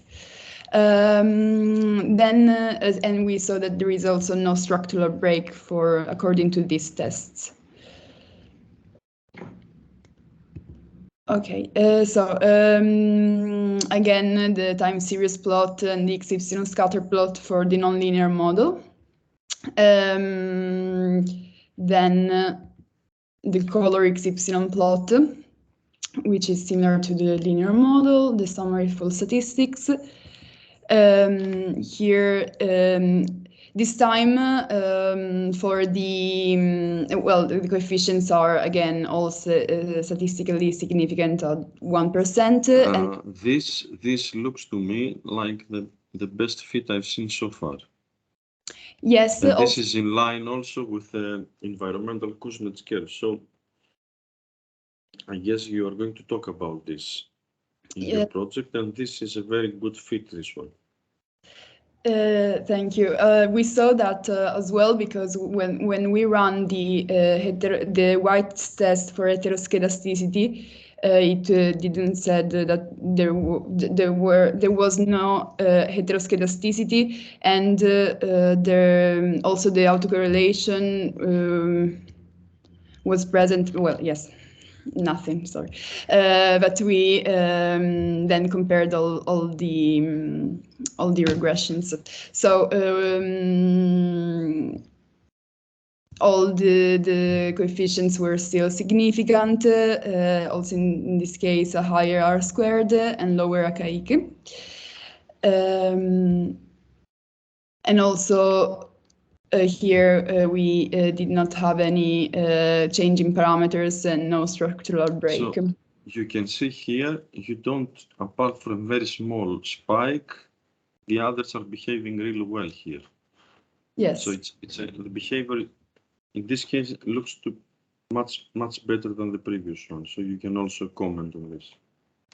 Okay. First difference model. Here we have again the time series plot and the X-epsilon scatter plot, and the values are more close up together in this case, with a major drop in here, but again it is in the 90s for the Soviet Union collapse. Here it is interesting to look at the color X-epsilon plot. We don't know why it is. So this is something in the 50s. Okay. Because it's yellow, because it's yellow. Okay. Okay. It is from the 50s. Now, which year it is, I don't know, but based on the fact that it's yellow, it's in the 50s. Okay, it might be the coup d'etat of Batista in the 53. 58, 59, 53. Yes. Yeah, 53 and then in 50. For sure. Then okay. In this case, the coefficient was statistically significant at just 5%, and the constant was not statistically significant. So we tried to add to correct it by adding to improve the model by adding two dummies. Exactly, because at the same time here we did not have a problem of heteroskedasticity or autocorrelation. We had like, but we had still a lower, like, no, we wanted to ask you, here we did not have any heteroskedasticity because the p-value was high, not this high, but high. But we decided to put anyway the robust standard errors to see. You can do this. You can do this. It is correct. Okay. Yeah. And the dummies, and we got a much higher p-value for no heteroskedasticity and also for no autocorrelation. But as you can see here, the autocorrelation wasn't present also before, because Darwin-Watson, and we also ran the test for autocorrelation Darwin-Watson, and it and the p-values confirmed our hypothesis and this value. Okay, again, QSUM test and QLR test, no change in parameters or structural break, but we will run a test for 53 in the 50s, yes. And then we compared all the models to see which one for us seems to be the best one. And looking at the archaic criterion and the adjusted R-square, it seems like the first difference model might be slightly better, for example, much better than a nonlinear model and linear model, that have a lower lower values. But still, logarithmic model also has very low archaic criterion, which is good. But the first difference model is lower. The logarithmic and the adjusted R-square here is a little bit higher, but still here, for example, we have more regressors that are more statistically significant. So on the whole, we might say that the first difference model might be a good model for Cuba also. And we also run the reset tests for each model, and the higher values for the p-values were again for logarithmic model and first difference model.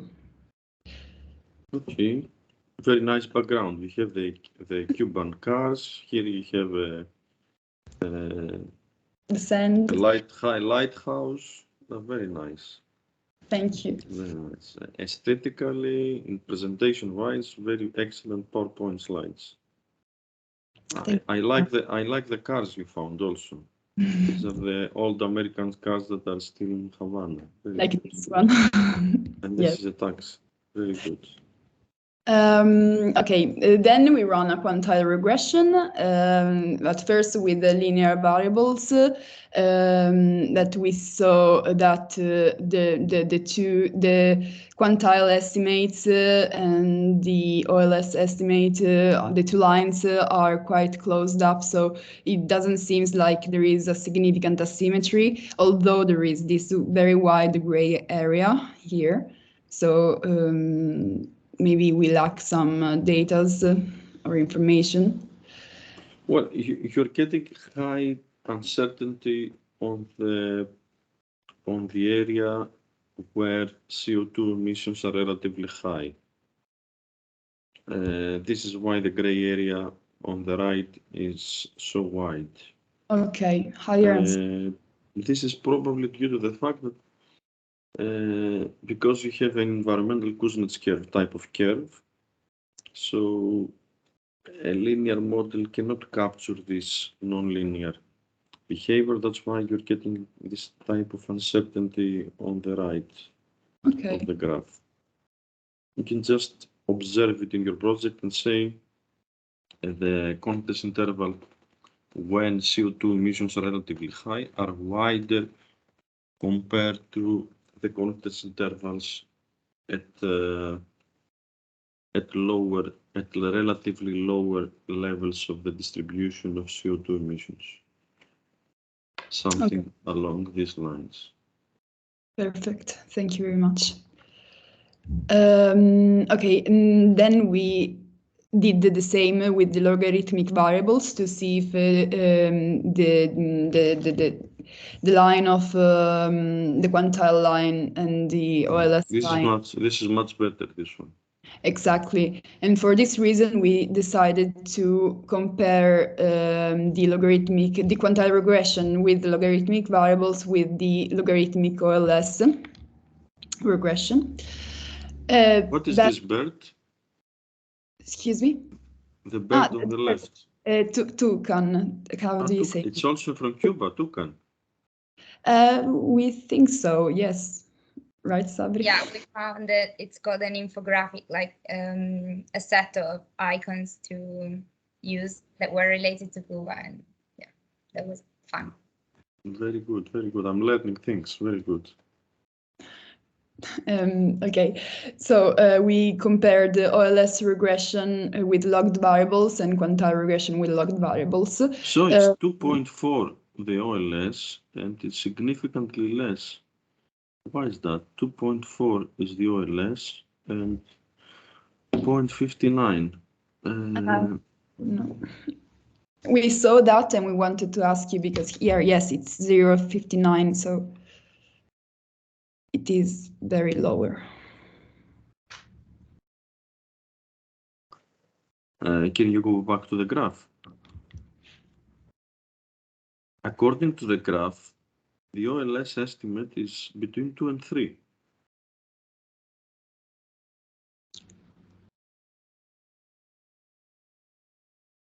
3.7, 1. Can you go back to the next slide? Yes. 2.4. Yeah. Yeah, so, yes, correct. What I would say here is that the average response you're getting from the OLS is not representative of the data, because the 2.4 is mainly coming from values of CO2 emissions relatively low. Can you see the quantile coefficient 3.7? This is coming from the 5% lowest CO2 emissions. So this is the results of the OLS are mainly driven by relatively low values of CO2 emissions.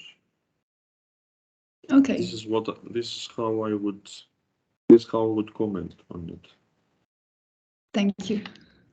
Okay.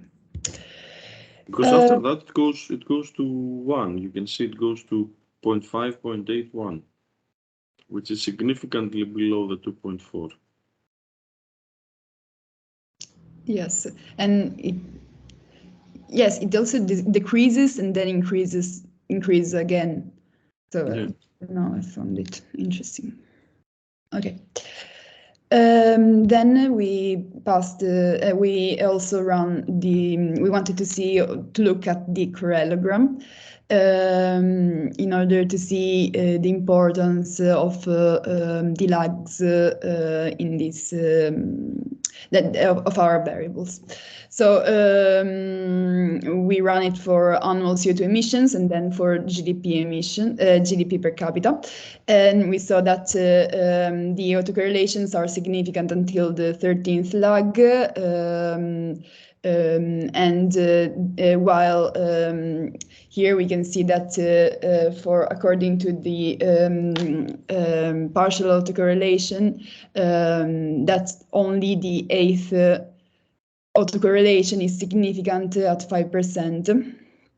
And as a matter of fact, this value, I cannot. It decreases, this coefficient decreases significantly from from 45% to minus 22% without the interference of the intermediate lags. Very good. The correlogram is very good there. Very good. Thanks. So the correlogram of the annual CO2 emissions give you significant the next one. The next one. The 7th seems to be significant. No. Number 7. Now it's the 7th. Yeah. Why the 7th? No idea. Maybe there is a seasonality of CO2 emissions. This is a seasonal behavior, a seasonal type of behavior. I don't know. We will check this. We will see what happens. You need to check this with something from the environmental science, because this is cyclicality you're observing when you are dealing with agricultural activity or something like that. Okay. Maybe, yeah, I don't know. Also because it doesn't change very much from here to here. Yeah. Both autocorrelation and the partial autocorrelation give you similar results. Yes. Exactly. The agricultural sector is very important because of the self-sufficiency goal. So it started to become very also they have, I think they produce sugar a lot. No, Cuba produces sugar. Yeah, sugar and coffee, chocolate, a lot. Okay. And then again for GDP per capita, and in this case we didn't find any significant autocorrelation here, as you can see, while here the autocorrelations were significant until the 11th lag. In this case, on the other hand, for the logarithmic the first difference, it is significant at 5% in the 11th autocorrelation. And actually it decreases the coefficient of a little bit. At first it was, oh, sorry. So the thing to remember is that when you get autocorrelation functions that are significant after, I don't know, 3, 4, 5 lags, this is usually an indication of seasonality. For GDP, I'm not expecting this type of seasonal behavior, but for CO2 emissions, I know there are cyclical patterns in CO2 emissions that are produced from the activity in the oceans, they are produced from agricultural activity. So it isn't. This is not things that an economist would know. This somebody who is into the environmental science would know it better. But yeah, this is interesting. Okay. Now I'll leave the floor to Sabrina. Okay. So we, among univariate time series models, we estimated an autoregressive and a moving average model. We wanted to identify a model that was the best for forecasting by comparing the ICAIC criterion. And the dependent variable is always the growth rate of CO2. We found out, if you skip the slide, we found out that the best model was model 1 with an ICAIC criterion of 86, but phi and theta were not significant in the first two models, while in this ARMA model are both significant, and we also ran an autocorrelation test. So next. We did unit root tests on, we started with the Dickey-Fuller test, and the null hypothesis was non-stationary. So with a p-value of 91%, we confirmed that GDP was non-stationary, which was also very clear from the graphs. Next. We also did the same for the first difference of GDP, same null hypothesis, and we found that it was stationary. And also this was coherent with the results before. Next. Then we have Dickey-Fuller test on CO2 emissions, and it was non-stationary. Next. And the first difference of CO2 emissions was stationary. So according to these results, we know that the first OLS regression that we ran had both variables that were non-stationary, so it was a spurious regression. And the OLS regression that used the first differences instead was not spurious. And that's maybe because we found that the first difference model was the best among the 4 that we ran before. Next. Then we also did the Phillips-Perron test, which has the same null hypothesis of non-stationarity. And the results were coherent with the ADF results. So we have both first difference variables stationary. Next. Then we have a unit root test with structural breaks, so allowing for structural breaks. We ran the Capitanius test on the first difference. 52, 94, 85. Okay. Yes. Yes, and this made sense with the history of Cuba. The test statistic also showed that the variable were stationary in both cases, but yeah, results were coherent. Next. We compare the test statistic with the critical values, obviously. Then we did the stationarity test, so the KPSS, and here we had a borderline value of 5%, 0.048, which we consider 5% because it was coherent with the previous results. So we knew that the first difference of CO2 was stationary.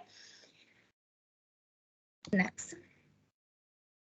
Then we have multivariate time series models, and we ran the Angle-Granger test on both variables, log variables. So in the first step and second step, we checked the stationarity of the variables, and we found that both were non-stationary. Next.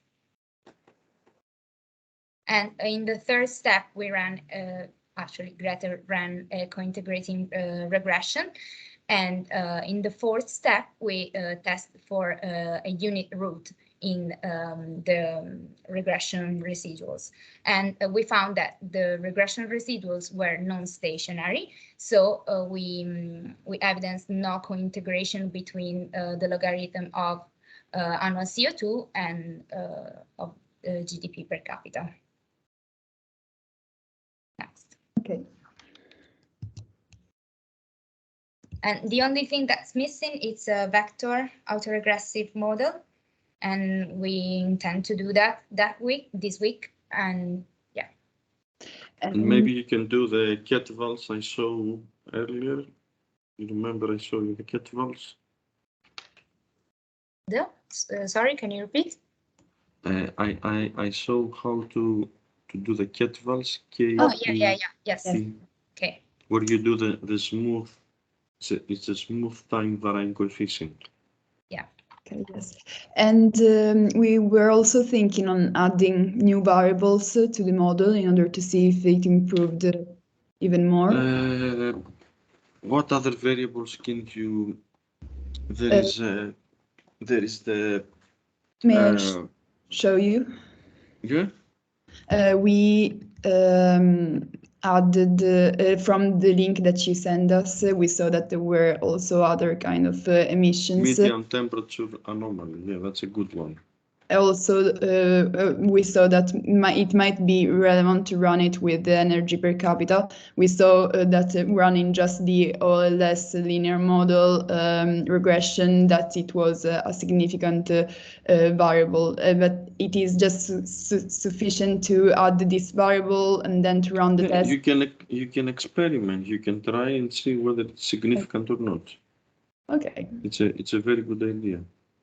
Great, because we already saw that there is also the dummy variable change. In this case, it is not 1957 anymore. It is relevant, significant 1992. And we found very good. It's a very good idea to try and report them in your project, even if they are not significant. Okay. Okay. Great. So this picture that you have on the background of your laptop is from Cuba as well. Excuse me? No. This is from Cuba or this is from Rimini? No, it's Sardinia. Sardinia, okay, very beautiful. So I can see the birds also, very nice. Yeah, it is. Very nice picture. Okay. Okay. Thank you very much. Very, very, very, very good presentation. Thank you. Very good work. Very good work. Can I ask whether there is any other team that would like to present today, because we have some time? The next 2 days, you're not going to have as much time as you have today. So it's a good opportunity to present today if you want to. On the 13th, we're going to be packed and you're going to have significantly less time available to you. So anybody wants to present today?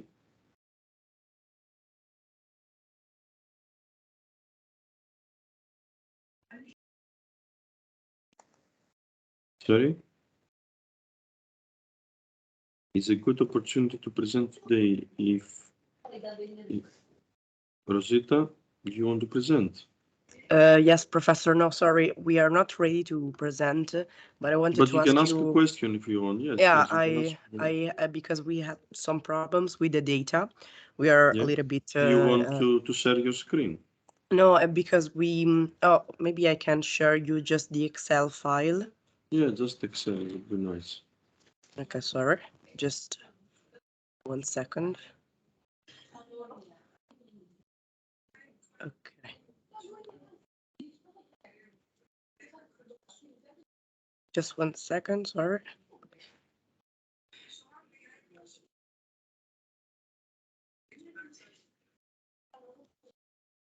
Okay. Okay, can you see my screen?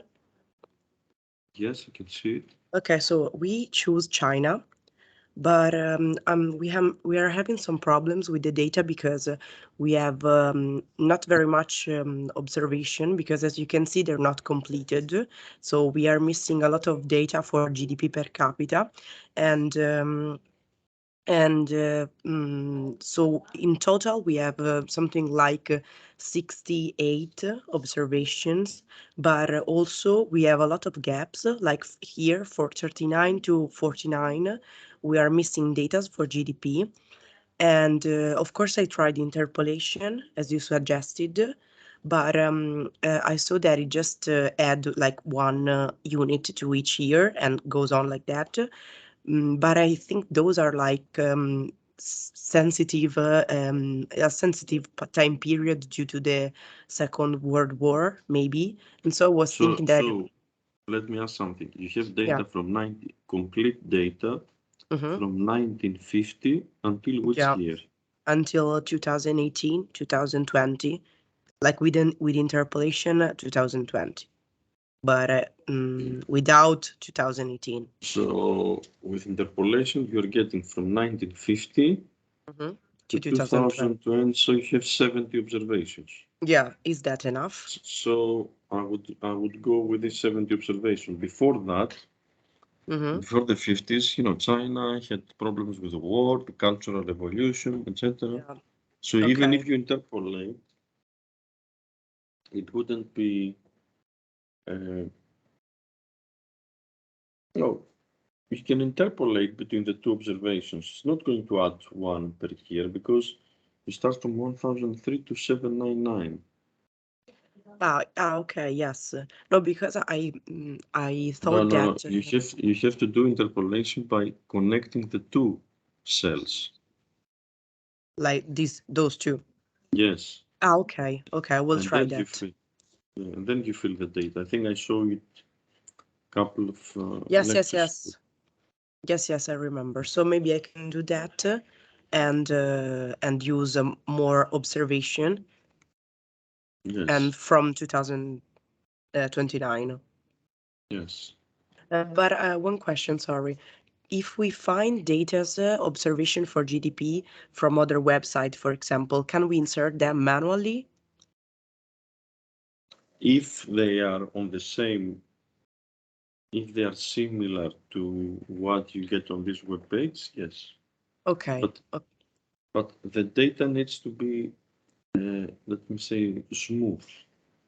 So if the other web page is using a different methodology to measure GDP, you might have a break, not because there is a break, but because you are reporting something with a different measuring methodology. All right, I understand. I would prefer interpolation. Okay. Because at least it's going to be smooth. All right. Okay. Thank you very much. Okay. Anybody else who wants to present or has a question? Anybody else who wants to present? Sorry, or has... Professor. Yes? I have a question about the dummies. Do you want to share your screen or not? No, I think that it's not necessary because I was wondering, we have to find the dummies for each model, for instance, for the linear model, I look at the residual plot and then I find the dummies for the linear model and I use the dummies in the autocorrelate to solve the autocorrelation. And then for the logarithm model, I do the residual plot, look for the dummies, do the same for the logarithm model, or I can just find the dummies one time and then use always the same dummy for all. No, it's more likely that they're gonna be different dummies. Okay, perfect. Thank you. So you have to do it for each, because for example, the logarithmic transformation with the linear transformation is a different thing. Okay, thank you very much. Okay. Do you want me to show you the ketvals again one more time, or you think you're okay with this? Do you want me to repeat something, show you something again for the second time in Gretzky?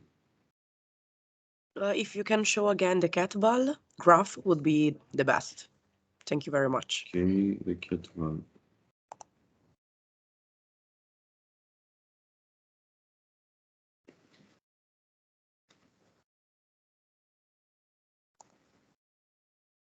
Can you see Gretel right now? Yes. Okay. So let me. No, before I show you the kettle, let me show you something else. You might. So I'm gonna have a least squares model where I'm gonna have the log of CO2 and the log of GDP. Okay.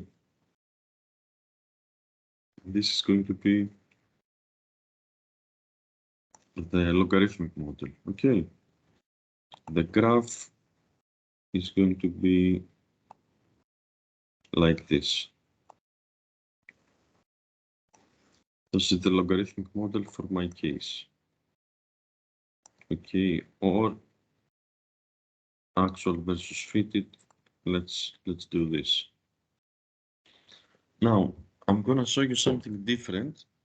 Another model you can use is this one, is the Nadaraya-Watson model, which is non-parametric. Okay. This is a local model where you're going to have the L CO2 emissions and the L GDP per capita. Okay, this is a non-parametric model that produces this type of fit. And if you click on the graph, you can get a graph of the fit of this non-parametric model. Okay, and you can see this looks more similar to the nonlinear model. Okay, let me repeat how did I do this. I did it from here. Okay, I did it from here. Model, robust estimation, Nadaraya and Watson. Okay, now let me show you one more time how we can do the time varying smooth estimator. So I go to File, Function Packages, and then I would go on the server first. File, Function Packages, Server. Okay, and here I'm gonna go to K for kilo.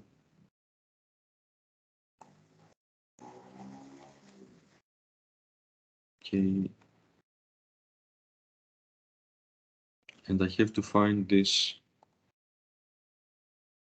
ketvals and install this.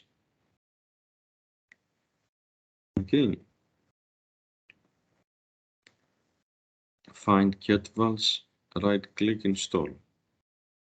Once I install this, I go to File, Function Packages on local machine. file function packages on local machine. Are you following me? Yes, yes. So I go to local machine, I find get files, right click, and then I would select execute.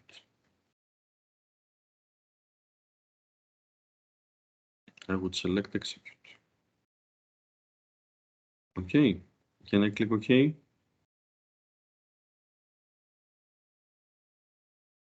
Yes.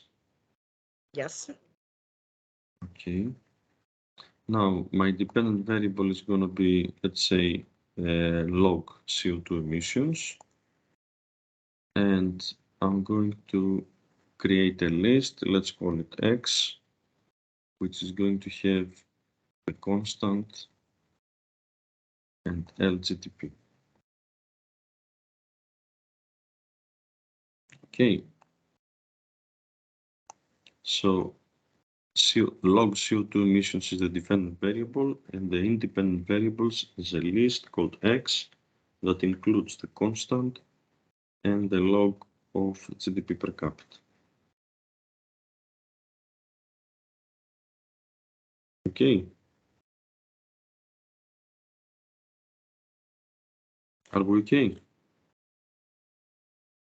Can I click OK? Yes. Okay, so here I need to check X. And the only thing I need to do is click on OK.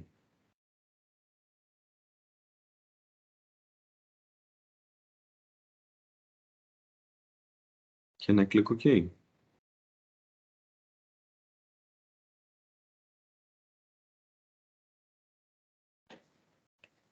Yes, thank you.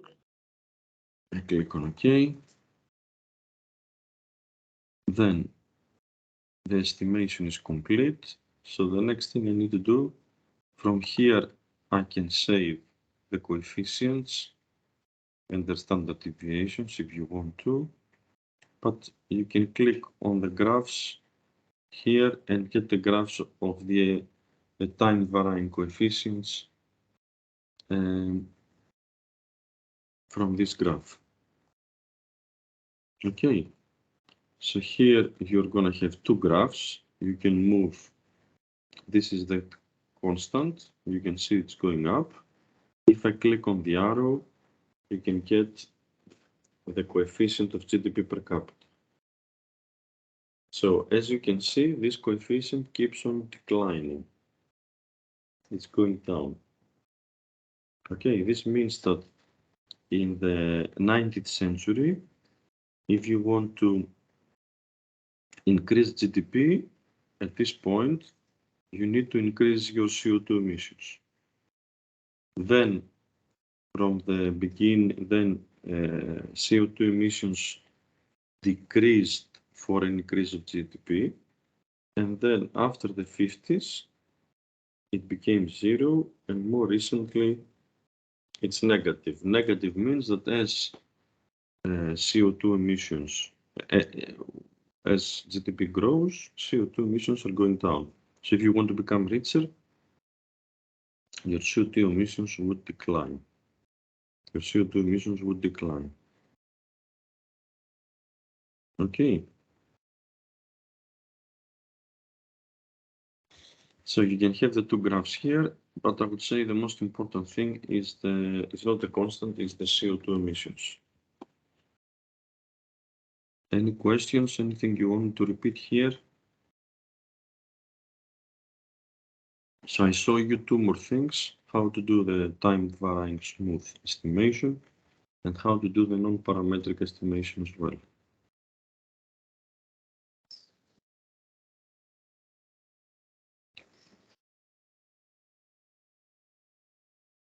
What do you want to repeat here?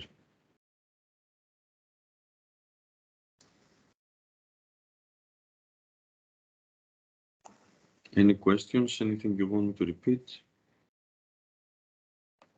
No, everything is clear. Thank you very much. Any other questions?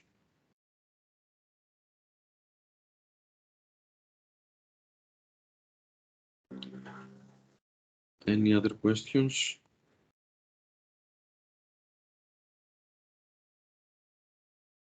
Anything you want to repeat? Is there anybody else who would like to present? Because now we still have time for one more presentation.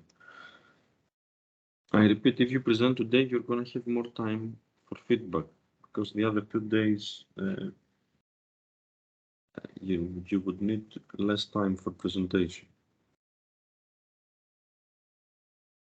Any questions? Anything you want to repeat? Anybody who wants to present? I'm listening to questions. Whatever you want to ask me, I'm here. Ataul, any questions? No, Professor, I'm fine. You don't want to present, do you? No, not today. You're not Because ready. we do not prepare PowerPoint yet, but we Do have you want finished all to? the. Do you want me to repeat something? No, not really. I'm fine. Okay. Anybody else? Anybody, anything you want me to repeat?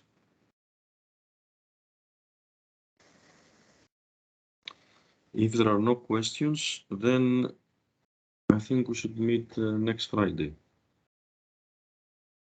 Yes. If there are no questions, we should meet next Friday. So thanks to everybody. Thanks for the very, very, very good presentations. And we're going to meet next Friday. Okay. Thank you. Have a nice weekend. Thank you, very Rosita. much. Bye. Thank you. Bye. Thank you for the precious feedback. Thank you, Professor. Thank Bye. you. Thank you, Theodore. See you next week.